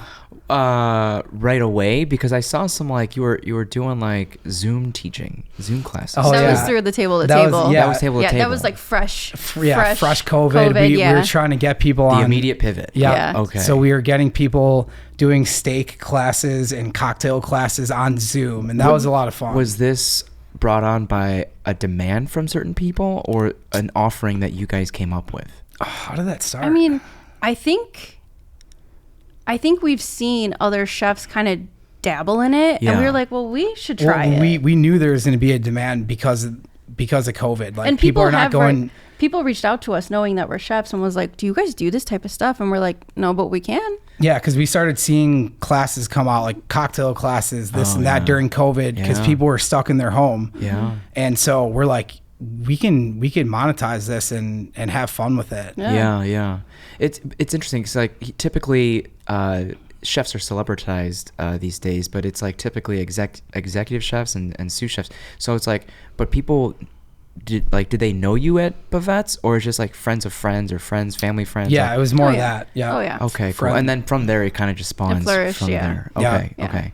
So it was a mix of those type of events, and then private dining experiences in homes. Yeah. That was table to table. Yep. Were you doing anything else at the time, and then were you also navigating desk jobs at that time? No, we were just doing the table to table. Just table to table. Yeah. Okay. For a little bit, but we were off for those like maybe 2 months. We were doing that, and then we were like, it started lifting a little bit to go back to work and do all these things, and people, your job reaches out to you like, are you guys coming back? And we were like, no. We kind of want a desk job that's a regular 9 to 5, and we're not working 12 hours a day and sleeping all day. You go to work at like noon, and then you work till maybe 2 a.m., go home, sleep, and do it again. There's no time for nothing in between. There's not even time for grocery shopping. Right. So we were just like... So yeah, we were kind of just fed up with that. Yeah, and we were in a machine. We want a normal person life. We want to hang out with family on weekends. We want to go out. So we were super excited to now go into this corporate world and it be completely different. Yeah. But now we're like, backtracking back in there. You're backtracking. Yeah. But we did say if we ever go back, it's always there. It's our thing. Yeah. What desk jobs did you find? Did you have options? Like what did you land into? I went into freight logistics. Wow. So yeah, I'm a sales rep for a freight company. And it's been really good. I've been doing it for 4 years. Yeah. I still, despite having a cousin that used to work for Coyote, and now the company that bought out Coyote, I still don't know much. RXO. Yeah. Yes. Yeah. I see it right by the way, I still got to visit Maplewood. Because I heard they have really good food there now too. Yeah, they do. And they like expanded the dining area and things like that. So it's been a minute. I had a very long beer phase, and then I don't. Everyone was that during COVID Everyone too? did. Pre-COVID and then during COVID, Okay, yeah. I would like wait in lines for like the phase 3 bottle drops. Oh yeah, and things okay, like yeah, that, that's the cool. Unoyas and oh my goodness. Have you had the peanut butter and jelly phase 3 bottle? It's like no, I think I know what you're talking about. I haven't. Yeah, it's very good. Those pastry stouts and breakfast stouts, they're wild. Mr. Shaky. And yeah. That's the milkshake. There was that phase as well. And it's kind of, for most beer heads, it's gone full circle back into lagers and pilsners. Like, I want it to taste like beer again. Mm-hmm. Yeah, seriously. Yes. Which is okay. It's all cyclical, it'll come back. It does. Okay, so what, like, and were you exploring other industries, or was like logistics kind of like your niche? Like, how do you stumble upon logistics? Well, so my brother's friends all did logistics straight out of college. So I knew they did, and they were very successful. So I basically called them and said, hey, what's this job about? Do you think I would be good at it? And yeah, so I was just kind of interested from that. They thought I would be good at it. It's a sales job. And it kind of correlated to like the kitchen, just in terms of the stressfulness, the high pace energy. Are you making a bunch of phone calls, or is this in person at all? No, or? So I'm sitting behind 4 screens calling trucking companies all day, like 100, 200 calls, selling freight and yeah, it's a lot of fun. Wait, and when you say selling freight, is it the ability to transport? So or cargo? Yeah, it's cargo. So our company, the business people go out to, say, Coca-Cola, and they get all these lanes with Coca-Cola where we have to transfer Coke bottles around. So then I go and call trucking companies that I do research on, and I say, hey, I see you guys do A to B. Would you, and you don't carry Coke? Yeah. Okay. Would you like to? Okay. Yeah, basically. Okay. And you're selling it to them. Yeah. So then we would set up, Okay. He's like the middleman, basically. And they're buying contracts to carry Coke. Yeah. And so we have all these like big, there's Target and Walmart and seafood we're moving. Like every product you can ever imagine, we're moving on trucks. And every contract is a commission. Yeah, exactly. It's all commission based job. So it's like, it's a tough job, but but it's fun. Okay.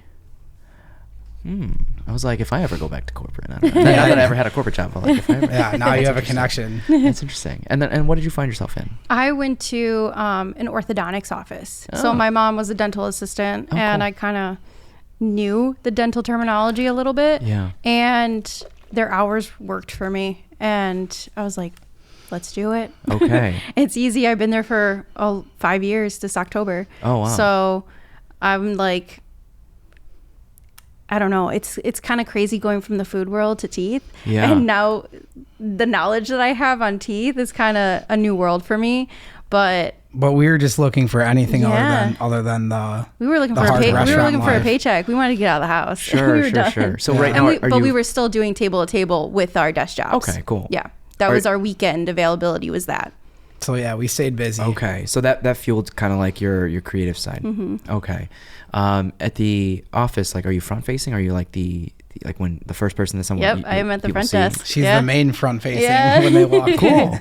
Yeah. Okay. Wow. Which honestly has helped me with how to interact with people better. Yeah. And I'm bringing that to how we want to train front of the house. So I was like, wow, as much as I was scared of front of the house, I kind of pushed myself to be front of the house. Yeah. But obviously in a different light genre of hospitality, I guess. You've come a far way though from, I remember when you first started. Yeah. Like you taking calls or talking to people, I don't think you were like as bubbly and personable. But now when you hear, she's like you are in the kitchen, you're very serious, and I would just immediately like, yes, how can I just get the job done? Yeah, but now I'm like, personality has to go into it. Yeah, but did that carry over into outside of work? Like your personality kind of just expanded over time? Oh, for sure. Okay. For sure. Because I'm very rule oriented. I'm very black and white in the kitchen, and I think. Now I'm like, okay. Well, yeah, you got to be more personable and bubbly when we're talking to our guests at our private dining, and now it's your baby. Now it's like it pays to be like it does. That. Yeah, it does. Yeah, and plus, like, it was more. I was so focused on the question that someone was going to ask me that I couldn't put on the facade. In your own way. Yeah. Okay. And people are like, "Oh, how about this?" And I'm like, "It's very good," and they're like. Okay, and I'm like, it's very good. Like, sorry, let me try again. Okay, yeah, it's a learning process. Yeah, cool. Yeah.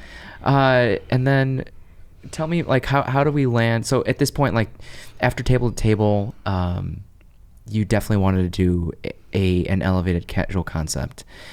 When did it feel right to start popping up? And it wasn't until recently when I learned it popped. The initial ones were in the garage. Yeah. What the heck? Yeah. Started in our backyard. Yeah, started in our backyard. Just more for family and friends. Yeah, just family and friends testing out concept. But I don't know if you've seen pictures, but we had these tables set up with the flat griddle. Yeah, but everything was very organized. We had, labels on stuff. We had tools. Every mise en place, exactly how we would have in a kitchen, and we kind of just acted, can we make this happen? Is this real? And and so many people were like, this is too good to not share. Like, you guys should open it up to sell. And we're like, I guess we should try. Yeah, very quickly we were getting requests. Yeah, good feedback from people. Oh, okay. And but what initially started it was, I'm a burger person. I can have a burger at least once a week. Mm-hmm. If not every day.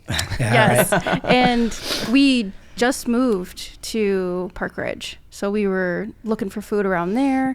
And a couple other areas of around that area, and there were burgers that were good, but they were either the super thick burger, and I didn't want that. I wanted something more thin, and we just couldn't find a burger that we wanted to go back to. That wasn't Culver's. Culver's is good. Shout out Culver's. It is good. On the burger lists, Little Bad Wolf, Gretel, they usually are on those lists. Yeah. But I agree, those burgers, you have to be I have to be in the mood for a thick burger like that. Yes. And so a go-to would probably be Region. We haven't been there yet. Oh, this I've heard good things. I've seen photos. It looks so good. Yeah. I mean, and obviously we also didn't want to drive all the way to the city every time for food. We wanted something local, because you want a burger, it's late night. And I'm like, it's Portillo's or nothing. Yeah. So and there is a Red Hot Ranch coming to Skokie. Oh, nice. Really? Right by Pita Inn on Dempster. Everyone raves about it, puts it on best burger list. It's a good burger, but I don't think it's good. I don't think it should be on the best burger list. It's good for the dollar amount. It's good. For sure. Yeah, it's good. It's just, I love those greasy burger, hole in the wall type of thing. And that kind of pushed us to be like, hey, you know what? How about we just start making our own burgers? Yeah. You know, we can do it. We can do it really well. And so we got in the flow of it, and then it started at the house, opened up to people, and then got too big, so we had to start moving to bars and everything. Pop-ups, yeah. And when you explore these ideas, were there certain locations or venues or bars that you saw yourself in, before you even made the ask? It was Beacon Tap. Yeah. Wait, where is that? That sounds so familiar. familiar. It's in Des Plaines. Beacon Tap. Okay. Okay. Yeah. It's the same owners with Cafe Touche and Zia's. Oh, maybe not. Okay. I don't think I've been. Beacon But Tap. I've only been Beer on the Wall. Oh, okay. Yeah, of course. Well, you're close. It's not that far from there. Okay, downtown. And you're from Skokie, right? I was born in Skokie, okay. And then I went to high school. I grew up in Palatine. Okay. And then the city for college, and kind of just never left the city. Yeah. So you're familiar with that area. My best friend lives right by H Mart in Niles. Okay. So I'll still make the trek out to Niles Park Ridge area. From Nice. Cool. Yeah. Very cool. Yeah. So you're definitely coming to the burger spot. I will definitely. I will. And there were times I've probably only been to Microphone in Elk Grove 3 times, but that was during my beer phase when they had a drop from 450 North from Indiana. It was those slushy beers, and I waited hours for that. And we will it was have a pre-order, those. and it wasn't a pre-order. It was a line. I waited 2 hours for that drop. And, oh my god! And when you can pick up for your friends too, and it's just it's wild. It was wild times. I don't know if it's still that wild, but we'll get to Mike Palin and the Palins eventually. Yeah. So where did you find yourself? So Beacons was the first place eventually, or Beacons was the first place. So okay. We know the owners, and he wanted to help us out because we didn't really know where to go, who to go to, how to contact people, permits, no permits. We didn't really know where to start. We didn't do too much research, and he let us go that a couple times actually to Beacon Tap to pop up, and then once we started researching, we found out you have to go to a place that doesn't serve food because you're the food option at that beer place. Yeah. So we started researching places that didn't have a food menu. Okay. And kind of went from there. Temperance. Shout out to Temperance. It's no longer open. But they closed? They closed in Halloween last year. Evanston? Yep, Evanston. Oh, I didn't know that. Yeah. That was kind of our main That was our bread and butter. Our bread and butter. Yeah. I found out yesterday Burnt City, or the district beer yards, is the one in Wheeling. Yeah. And then they're considering putting up the one in the city up for sale too. Yeah.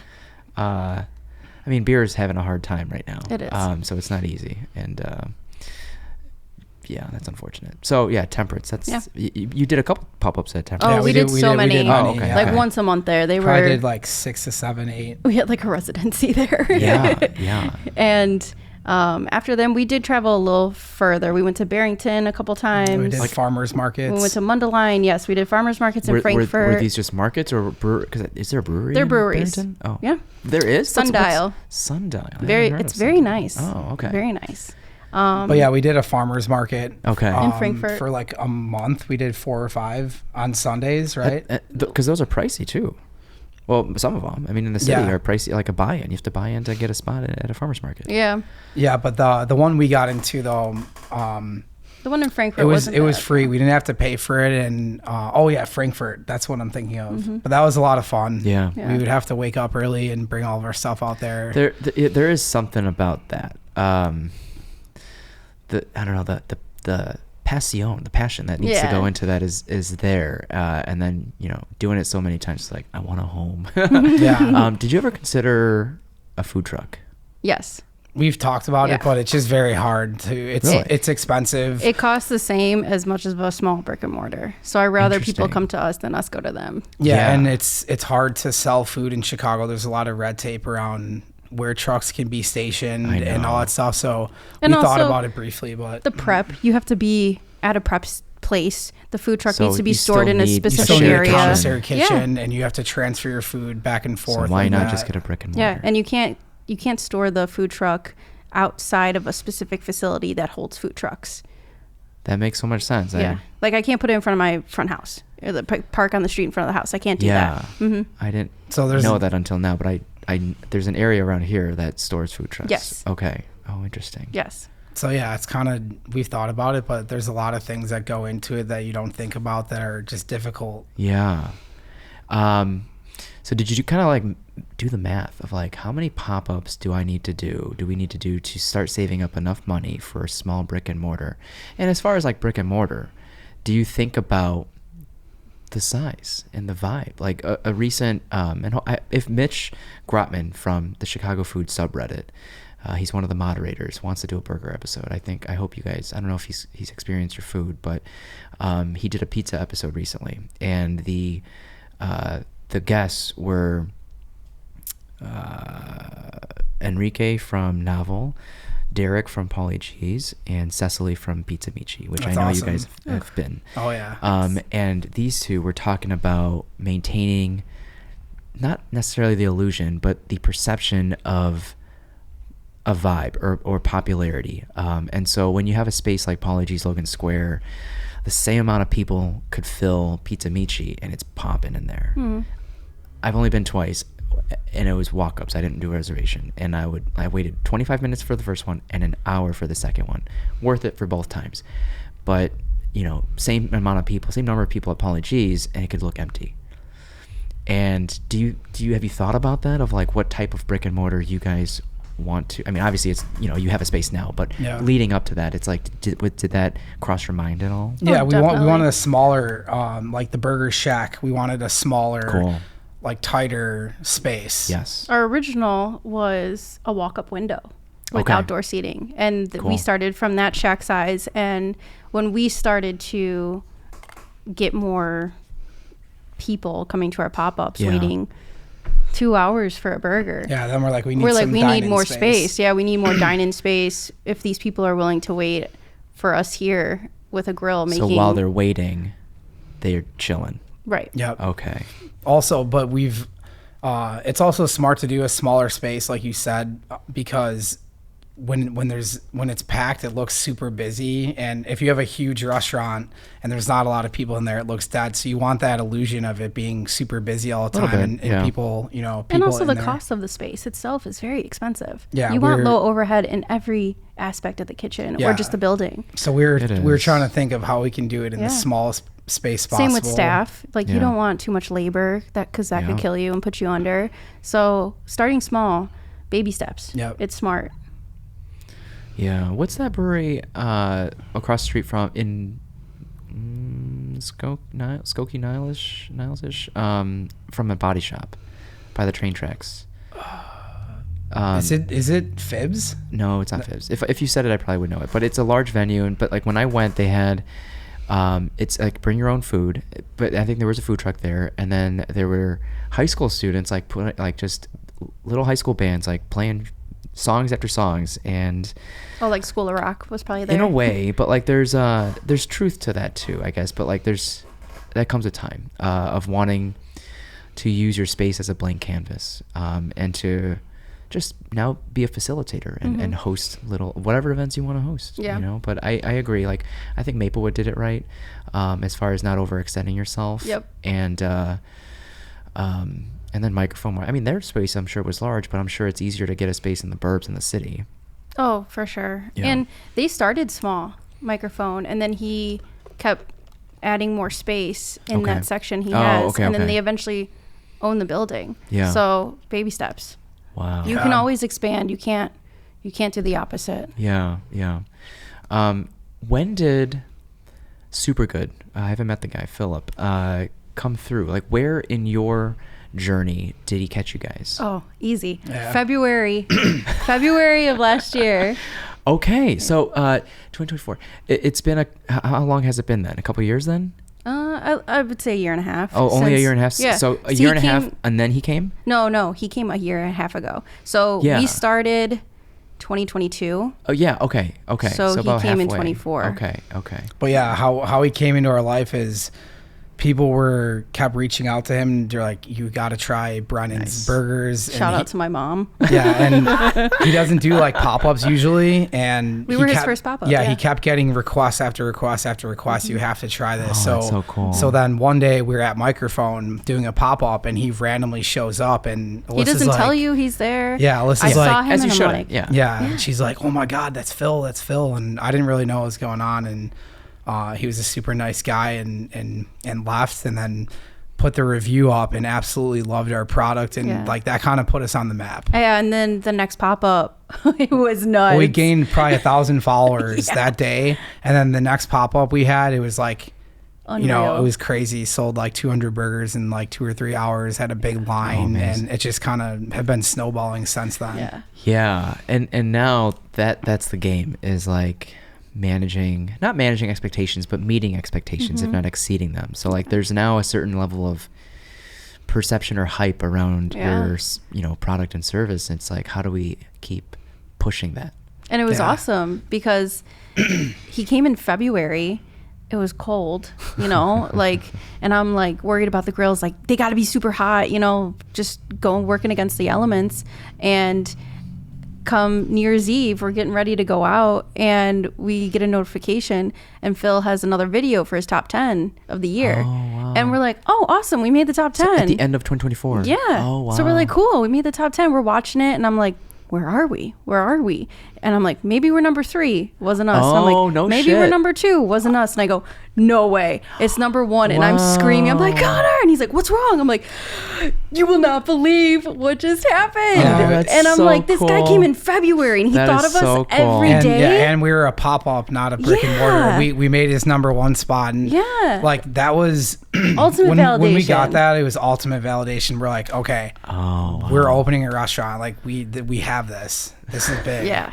So we love him, and he put us on the map, and we're like extremely grateful for him. That. Yeah. And then even after his February, but after that 2024 post, we had long lines. We were supposed to be open for 4 hours. We'd be open for 2 or under because we sell out. And people would be like, I want 10 burgers, 8 burgers, 12 burgers. And I'm like, oh my God. So we'd have a stack of 50 tickets. Yeah. People had to wait, hour, 2 hours at times.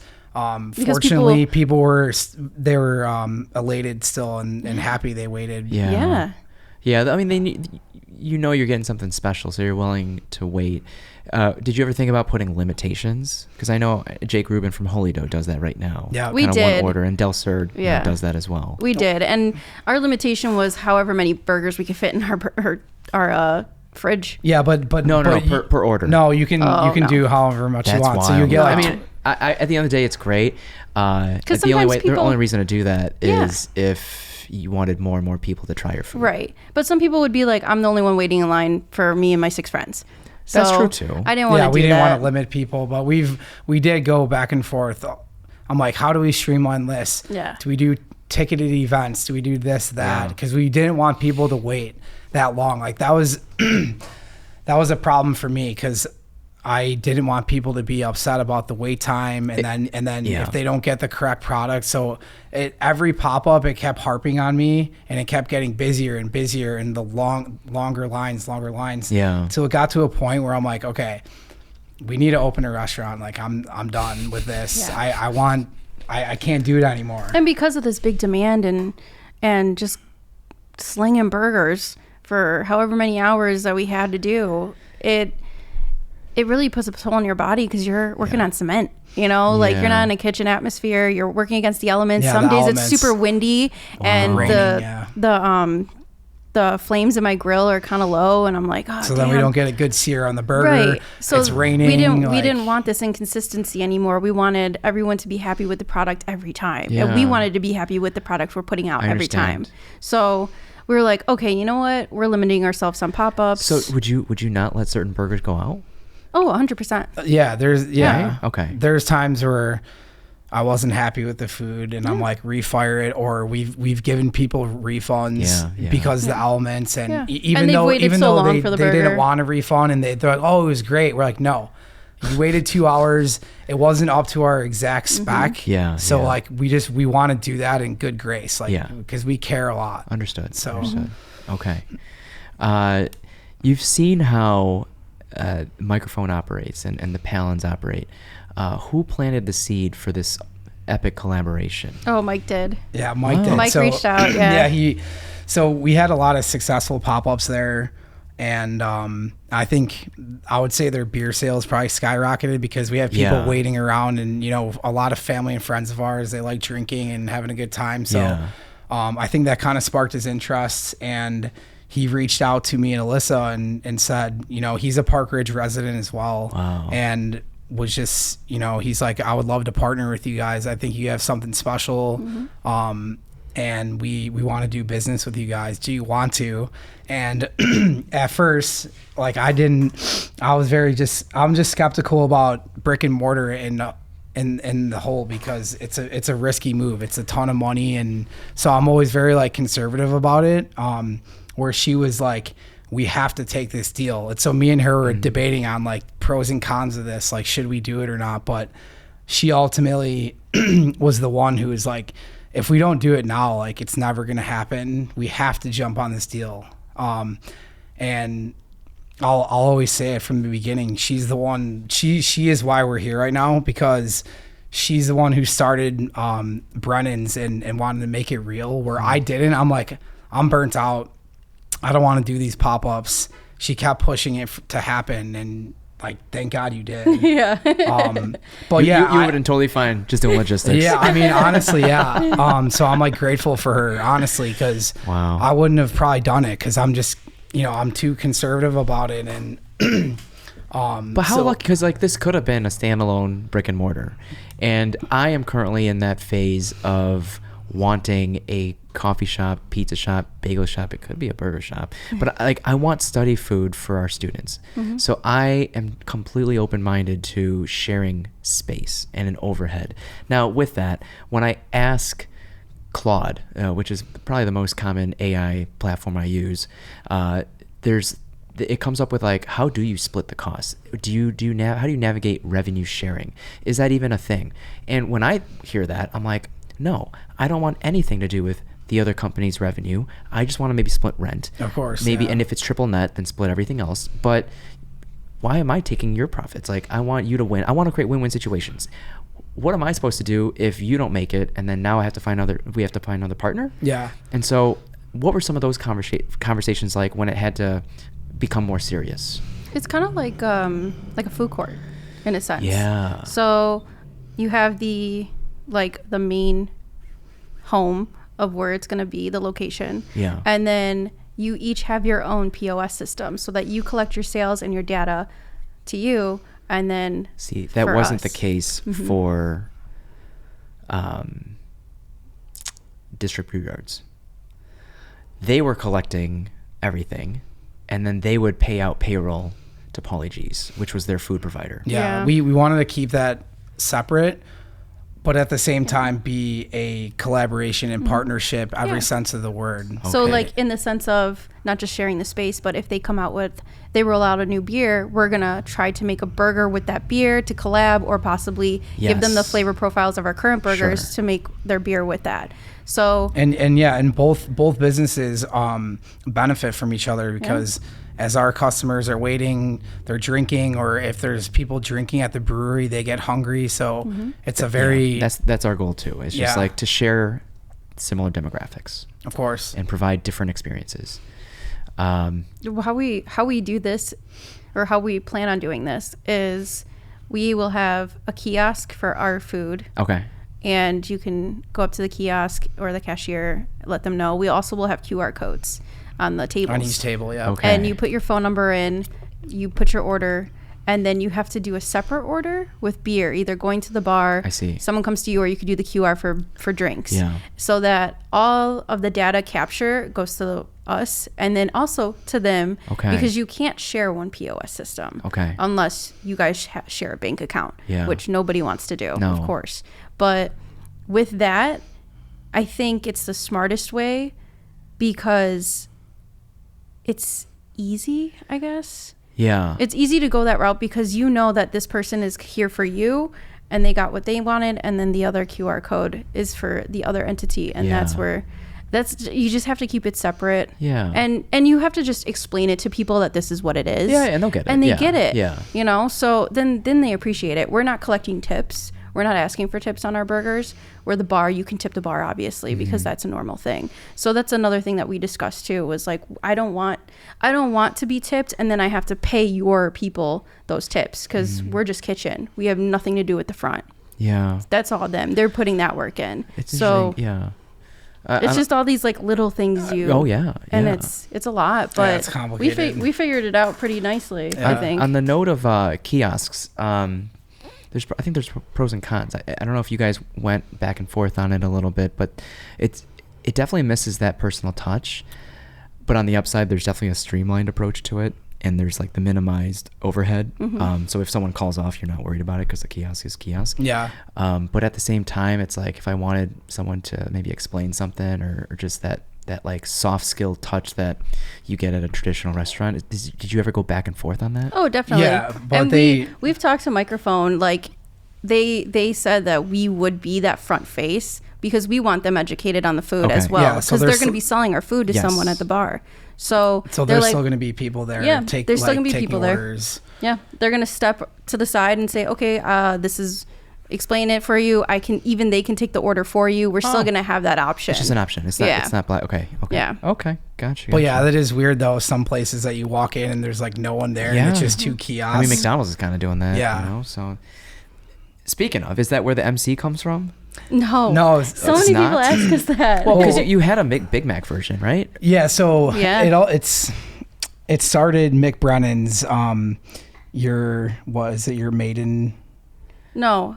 So it started McBrennan's because we just kind of like the name McBrennan's. It rolls? It rolls. Okay. It does. If you say McBrennan's or Brennan's, I feel like McBrennan's stands out. Okay. And it has absolutely nothing to do with McDonald's. But then when we did get bigger, people would ask us, like, you know, if you guys get bigger, like McDonald's, they trademarked the Mick, or they might, or they're planning to, or something, and we're like, we got to get rid of it now then.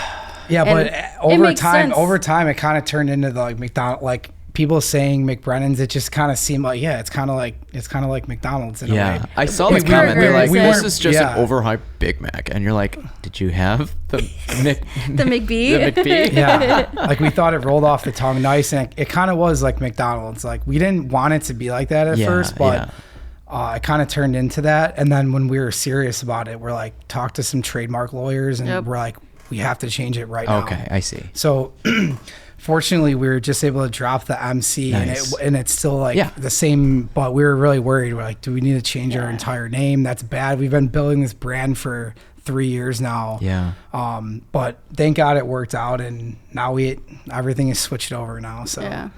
So I mean, it's our last name, Brennan. So it still works out. But McBrennan's just had some pizzazz to it. Yeah. Yeah. What are some next steps? What are we thinking about these days? How are you managing if you're trying to kind of like a work-life balance, unless we're just okay with living, eating, breathing burgers, whatever? Like, how are you managing all that? It was tough doing pop-ups and doing our normal jobs. Yeah. We didn't have a lot of balance. When we do a big pop-up on a Saturday, we were prepping food all week throughout our work week. So we'd work all day, come home, go to the commissary kitchen, prep food all week, then rent a U-Haul truck. Wow. Go get the food from the commissary, pack everything in, drive to the pop-up, set up, do the pop-up, break it down, drive home, clean everything. So we were doing this like weekend after weekend. It was becoming. I see why you're burnt out. Yeah, it was becoming very taxing, but at the same time, we were just motivated and driven. We knew we had something special, so that's what motivated us. But we didn't make a single cent from anything we did, and we were putting in a ton of hours and putting everything back into the business, and it was very hard. But we look back now, and we're so excited that it actually is coming to fruition. Yeah. All that hard work, blood, sweat, and tears that me and her put into this is finally, it means something now. And this is like the start. This is the start to our empire. Yeah. Oh, I love that. Yeah. I love that. We're dreaming big. Yeah. We want to do a whole restaurant group of different concepts and just take over. How is the build out process? Like, I'm sure you get say as to like what this space is going to look like. Oh, definitely. Yeah. Mike and Microphone, they're taking the lead on it. They're taking the lead on a lot of stuff because they know it. Yeah. They've done it. Yeah. But they're taking the master lease of the space and subleasing the kitchen to us. So okay. So they have more say in a lot of that, but we're with him throughout the whole thing, and we've seen some of the building process and the blueprints, and we get to set up our kitchen how we wanted to. So for all back of house, we've had a say in everything. And before anything was signed, did you have must-haves like the next iteration of, let's say, novel, and just fresh in my mind because they were on recently, is like wanting an actual walk-in. So like through these experiences of pop-ups, did you start a list of like, if we ever get a brick and mortar, we're gonna definitely have this and this? We told him, because he doesn't know anything kitchen, just beer. Sure. And I told him, I think we should look at second generation kitchens, which is, it already is in place. So the place that was one thing. Don't start from the beginning and just buy a spot and then build in there. Okay. I think you need to have a place that's already established as a kitchen background. Because all the plumbing is in there already. Like the bones the of the traps, the traps, the ventilation, hood system. Okay. Yeah. That was really the only thing that we're like, we don't want to have to build that out and pay all that money. Yeah, you want the bones there already. And the place that we have signed the lease on, it was an old Boston Market, so everything's already there. A walk-in's there. It's a very good space for us to share. Okay. So he did really well looking for a spot, because I think he did kind of research what a second generation is versus non, and he was like, oh yeah, we're going second generation. The cost difference. Yes. Okay. And I wonder, this might be a better question for Mike, but like, as the holder of the master lease, does he bear the cost of taking on those loans then, or did you guys have to kind of pull out loans for yourself? He takes more of that financial responsibility, but in our lease with him, we have our own financial deal set up with him that we have to abide by. Sure. So like we basically have a loan through him that we're going to be paying. So. Okay. Yeah. Another, like, I don't know. I got to get like an owner of a food hall, which I've thought of because you said it's kind of like a food hall. But food halls, I hear certain ones take 35%. Off the top. It's like, is that necessary? I wonder if that's necessary. We actually looked at a food hall before. Yeah, it's too expensive. They take away. How are you supposed to survive? Yeah, it's. A lot of them are closed on Sundays too, and we're like, no, our concept would thrive on Sundays. When people are hungover, they want a burger the next day. But I get it though. People want the opportunity to do it, so. Yeah, it's like a starting point for some. Yeah, but we're just so lucky that. Oh yeah. I mean, Microphone is good stuff too. Yeah, they're great, but we're so lucky that they're giving us this opportunity. Like, this is a golden platter opportunity, which we've been waiting for and working our whole life for, and it's the stars have aligned so perfectly in the last like couple of years with all this. It's just like incredible. So we know it's meant to be. I recently went with Derek to, I don't play pickleball, but it was like a pickleball court in Lincoln Park, and they just partnered with Josh and Christine from Honey Butter Fried Chicken. Yeah. Okay. So they are the food vendors for a pickleball court. Awesome. Nice. It's freaking wild. Yeah, I'm just like, it opens my mind to not having to bear the complete cost of overhead. Yes. And I think that's my advice to anybody who wants to start a food concept is baby steps. Okay. Start small. Yeah. Do that. Yeah. Insert yourself in some place that has the like kitchen equipment or background for you to do that. And build a reputation. Yes. Okay. Because you can always stay there and open a second location. You don't have to leave. Yeah, that's true. You know, too. if you have really good standing with these people and you're like, oh, I don't want to leave because we have a good relationship and everyone knows us, comes to this location, you can still open a second one and still have that relationship be very positive. Right. Yeah. Or do pop-ups. Until you can't. Yeah. Until you're forced to open a brick and mortar. And so are we now going to have to wait until early next year, or are we going to see any pop-ups in the meantime? No. It's a hard no. Yeah, you're gonna have to wait. We've done it. We are so busy with, like, we were just in Arizona and we went to Freed Street because we want to use them for our fries. We have zero space to do fresh cut What's fries. Freed Street? Freed Street is a fry company. Out of Arizona that we've I didn't know. that we've gotten in contact with, and we're gonna be using their fries. So we're spending a lot of our time and just right R&D. now, like R&Ding, finding suppliers. Wow. So we've kind of done the pop-up thing. How fun. We know that it's successful and people love it, and we were burnt out. I know fries were a common request. Zappos were a good backup. Yeah, Zaps. Zaps. Yeah.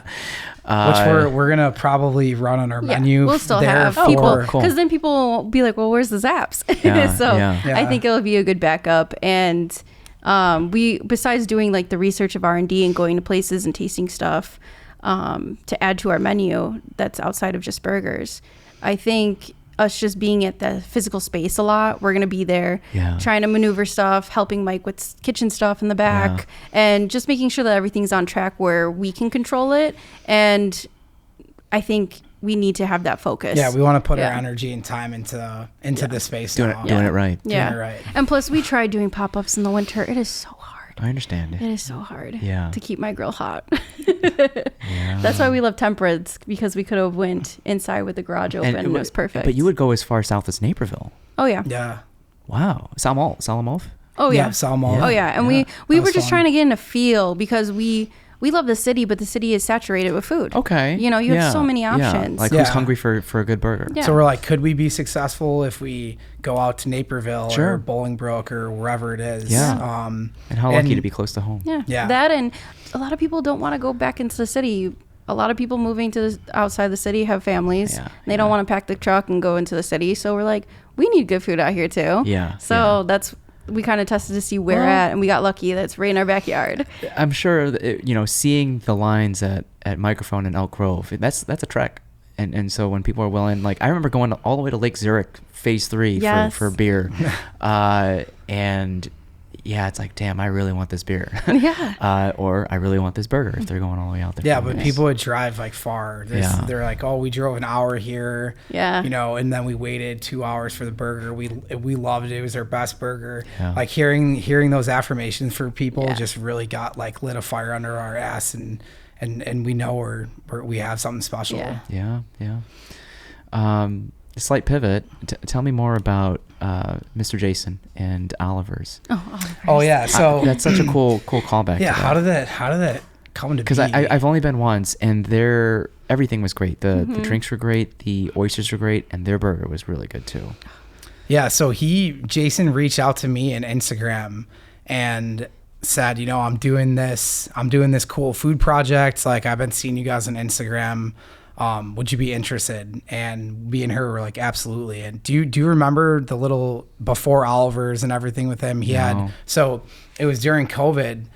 They were making a food program that you can get like a 5-course meal sent to your house that you prepare yourself, kind of like a Blue Apron type of thing. Okay. And he asked us if we wanted to do it, and we started working with him, and we were creating menus and doing this photography stuff, and we were trying to push that concept with him, and so he just reached out to us randomly, and that's how we know Jason. Oh wow. Yeah, and of course it was over COVID, and we were like the steakhouse. Yeah. So we were the steakhouse option. Yeah. So we were trying to figure out how we can send ingredients for steakhouse menu, and you cook a perfect steak at home. And so we were sous vide steaks and cryo vacuum, and then send that to the person, and we have instructions on it, how to sear it, how to rest it, side dishes with it, appetizers. It was really cool at the time. And again, it was just people pivoting during COVID to try to keep it going. Yeah. So do you think it was just kind of, I'm guessing it's not around anymore? No, I think it faded away a little bit. And now we have Oliver's? Yep. Okay. Yeah, just timing is part of it. Yeah. Of course. Right? I've never met the guy. He's a nice guy? Yeah, he's a really nice guy. Okay. And now he's co-partner of like Alyssa. Of Alyssa, yeah. Yeah, I know. Which is wild. It is wild. Yeah, Chicago's awesome. And then obviously the surrounding burbs are awesome too. Of course, yeah. What do you think, before we hop off, as we're approaching 2 hours, guys, what do you think makes, I know there's like 3 burgers, but like, one any of your burgers, a Brennan's burger, or like special, Yeah, well, we talk about, people ask us why are we gourmet? Or what makes us gourmet? Yeah, what makes our burgers gourmet? And I think it's the creative process and the flavors we're using. It's the quality ingredients.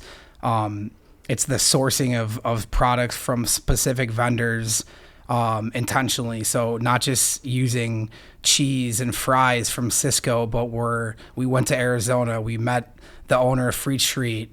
We figured out they have a really good product. So it's all those things that we're doing. We're going to the next level with it. We're making it elevated. We're being different. And like, what flavor profiles were you aiming for? Well, honestly, anything. Anything. We were talking about this. Yeah. Just like classic dishes that people know and relate to. We try to figure out how to transfer that onto a burger. So like a wedge salad, that's a classic steakhouse salad. So we made a burger with it with, marble blue jack cheese and tomato jam and our bacon and a ranch aioli. So when you bite into this burger, it tastes like a wedge salad. So we get a lot of our inspiration from that, like how to take classics and different sandwiches and flavors that people are relatable with and just transfer it onto a burger. Yeah. And we have so many ideas. We have a list of 50 burgers right now that we're going to be rotating for monthly specials. So something as simple as a burger, we're elevating it, bringing it to the next level, and just like we're refining the burger game. Yeah, just putting a lot of care and thought and purpose into everything that goes onto the bun. Yeah, like and on the other side of that too is we also are very we're very purposeful in what we do. So everything on the burger has a reason of why it's there, and how we build our burger is a specific way of why it's there. Like how much we toast it, how much we sear it. The application of sauces on the top of the bun, all that stuff. Like it's very thought out and purposeful. It is. That's how we're trying to stand out, be unique, and be better. But it's still by hand because I immediately got the visual of McDonald's of like the systematized, like everything is perfect, but it's like there's almost like joy in slight imperfections too. In a way. Yep. And that's what it's like. That human touch is still there. Yep. That, and I think like how we build a burger, in my eyes, is I like to build off of the cheeses because it could be creamy, it could be nutty, it could be thick. How it melts on the burger is also a way. The color, and we kind of play with it there. We play like why we purposely use brioche buns. They hold better. We play around with our sauces. Yeah, what sauces go well with the cheeses that we're thinking about doing? Like how much acid goes into this sauce versus this sauce, because they're two different toppings. This one has pickles with vinegar in it, but this one has roasted red peppers. So the heat from that goes well with this sauce. Like everything is thought out. Yeah. But we just go back and forth and figuring out how to do all this stuff together. So it's fun. It is fun. Good. You haven't gotten tired of each other. No. Not yet. We'll see. Yeah, right. We'll see how it is working 15 hours a day for a while trying to get the restaurant It going, helps that your commute is short. Yeah, it really does. Literally 5 minutes away. Have you guys met Sarah Cochran from Ice Cream Girl Company? No, she used to work at Girl and the Goat, and she got the moniker Ice Cream Girl. And then I think out of the pandemic times was born this passion project of making ice cream. And she would pop up at farmers markets as well, but she would distribute to like L&M in Lincoln Square. But she would pop up, I believe, at Skokie farmers markets as well. But I can see, like, because I see a full-blown menu on table to table, so I can see, like, you know, inviting, like, collaboration makes the world go round. But a dessert option or whatever. Oh, yeah. I met Dana Cree from, you know, Pretty Cool Ice Cream recently, and, you know, a Brennan's flavor, you know, this would be a little bizarre, but, like, burger-flavored popsicle from the Pretty Cool Ice Cream. I don't know. I'm just planting seeds out in the universe. You could use our bacon, our maple honey bacon. You know, they make an ice cream like that. Yeah. No, we love collaborations. Oh yeah. And partnerships. We're open to all that. And with your coffee shop too, I would love to talk to you more about your thoughts on that. We actually, when we used to do farmers markets, because we had to be there at 5 a.m. and lunch doesn't start till 10:30, 11 for people, we had to make a breakfast sandwich. Oh, nice. For those farmers markets. And it was kind of cool because I'm like, I love breakfast. That's where I started. Let's kind of mess around with this a little bit, you know? And it worked out because, again, people loved it. Yeah. You earlier said you wanted to be a chocolatier one day. Yes. And there were previous guests, they're two brothers. They create a chocolate alternative called Mez Foods out of mesquite pods. Yeah. And if you ever wanted to dabble in that, they have chips that you can bake with. Oh, yeah. I watched that. I know exactly what you're talking about. Okay. Yes. Yeah. And they're right in where the plant is. The whole facility is called The Plant, where several businesses, the name of the brewery escapes me, but Heifer Barbecue used to be there. Yep. That place. Okay. That's where they produce Mez. So they're in that facility, and Bob and Ben are the brothers, and Bob is a food scientist, studied chemistry, and is now applying that to chocolate alternatives. Nice. And so they, like, I don't bake, but like I'm always like, if I find someone that wants to, whether professionally or just for fun, they're always like, you want a bag? Do you want to experiment with this stuff? That's awesome. Because they love the feedback. Yeah. So we're just out here planting seeds. Yeah. No, I love that. Because I mean, eventually another concept of ours, or even Brennan's, we want other dessert alternatives, but right now we're going to have root beer floats. Nice. And Microphone is going to actually make the root beer, and we're going to have it on tap. Yeah, on tap. And then we're using Diana's Bananas. It's a Chicago-based banana company, and it's like chocolate-covered bananas. So we wanted to be unique and offer a cool dessert. So we're going to be doing like little bite-sized banana chocolate dips with different flavors, and they're a really cool company. And I haven't heard. Yeah. It's something different. Yes, okay. It's in the local grocery stores too, in the freezer section. Okay. I'll keep an eye out. So we're trying to bring all those unique elements in. Yeah, and something different for dessert, not just gelato. Right. You know. Right. And I was like, root beer floats. That could be fun, and I'm sure Microphone can add a little liquor to it for the adults. Yeah. So I'm like, this will be different. Damn. We did want to do shakes, but it's a whole other element, and it takes up so much space. Step by step. Yeah, we're like phase 2. Wow, that's awesome. Yeah. What other menu items are you excited for? We are working on vegetarian right now, so we do want to have a vegetarian option. But our cheese curds, like we're sourcing them from Ellsworth Creamery in Ellsworth, Wisconsin. Oh my gosh. We're gonna go meet them in a few weeks, but I mean, we're excited for every single part of our menu. Do you think, I know we had this whole soy conversation earlier, but gluten-free, is that a thing? I know no buns and things like that. We are gonna do lettuce buns. Yeah, because the gluten-free buns, we're gonna have a bun toaster, which is obviously going to touch the gluten and the sesame on the buns. So we're mixing cross-contamination. So I don't want to do that. And everything we have on the grill is only Wagyu beef fat. Okay. And it's just a different texture for gluten-free. And I'd rather do a really good lettuce bun. And I think that's going to work out really well. Have you messed around with like vegan meat? No, we're not gonna have anything vegan. We're working on a a homemade like veggie patty, like kidney beans, brown rice, stuff like that. Like make a really delicious veggie patty because we want to be able to have options for everyone. So we have like some kid menu options. Oh, cool. We'll have lettuce wrap buns, possibly the veggie option. So everyone can come in. We're gonna have a salad on the menu too. Cool. Which we don't know exactly yet, but I don't know. But people go crazy for the pizza michi salad. Oh, the Caesar salad is so good. It's so good.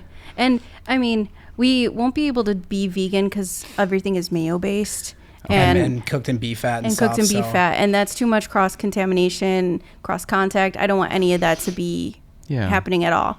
But vegetarian we are going to work on, and I think we're just going to try to make it a little quirky for everyone too. So we want to make our own veggie burger by hand. We don't want to source that from frozen or nothing like that. They'll feel that. They'll taste that. And I think if we do that now for our burgers, we have to keep following that same principle. Yeah, that's appreciated. Yeah, because you don't want vegetarians coming in like, okay, well you kind of skimping on thanks us. But not thanks. Yeah. I want it to be good. Yeah. Amazing, guys. Is there anything else to share before we hop off? I don't think so. I think just come out to Brennan's, and we're super excited to share our food with people. And well, that's pretty much it. How to get to us. Yeah. So a lot of our friends in the city are like, why are you opening up in the burbs? But you can actually take the Cumberland Blue Line, and it's like a 10-minute walk from the Blue Line. And the Metro to us, Metro station from like Park Ridge or Edison Park. But yeah, we're excited to share our food with the world, and we're blessed for the opportunity that we got. I think that's a good ending point. Oh yeah, definitely. Okay. Well, in the meantime, enjoy the process. It's fun. I know. I get the sense that you are having a lot of fun right now. It's you found the joy back in it. You're not as burnt out anymore. Yep. And whenever you guys open early next year, it'll be here before you know it. So just enjoy the process. Yeah. Of course. Enjoy the days off before there's no days off. Yeah, really. But hopefully, you're going to be in a position to dictate your time. Of course. And it's special, and I can't wait to see your empire keep growing and things like that. Yeah. All right. Do it right. What are the social media handles, or where can people find you at the moment? At brennans.gbs for Instagram. Okay. And we do have a website, www.brennansgbs.com, but we are potentially doing a collab website, so that might change. Okay. All right. All right, guys, thank you for being on. Truly a pleasure. If you're listening, thank you. It's been 2 hours. We will catch you in the next one. Bye.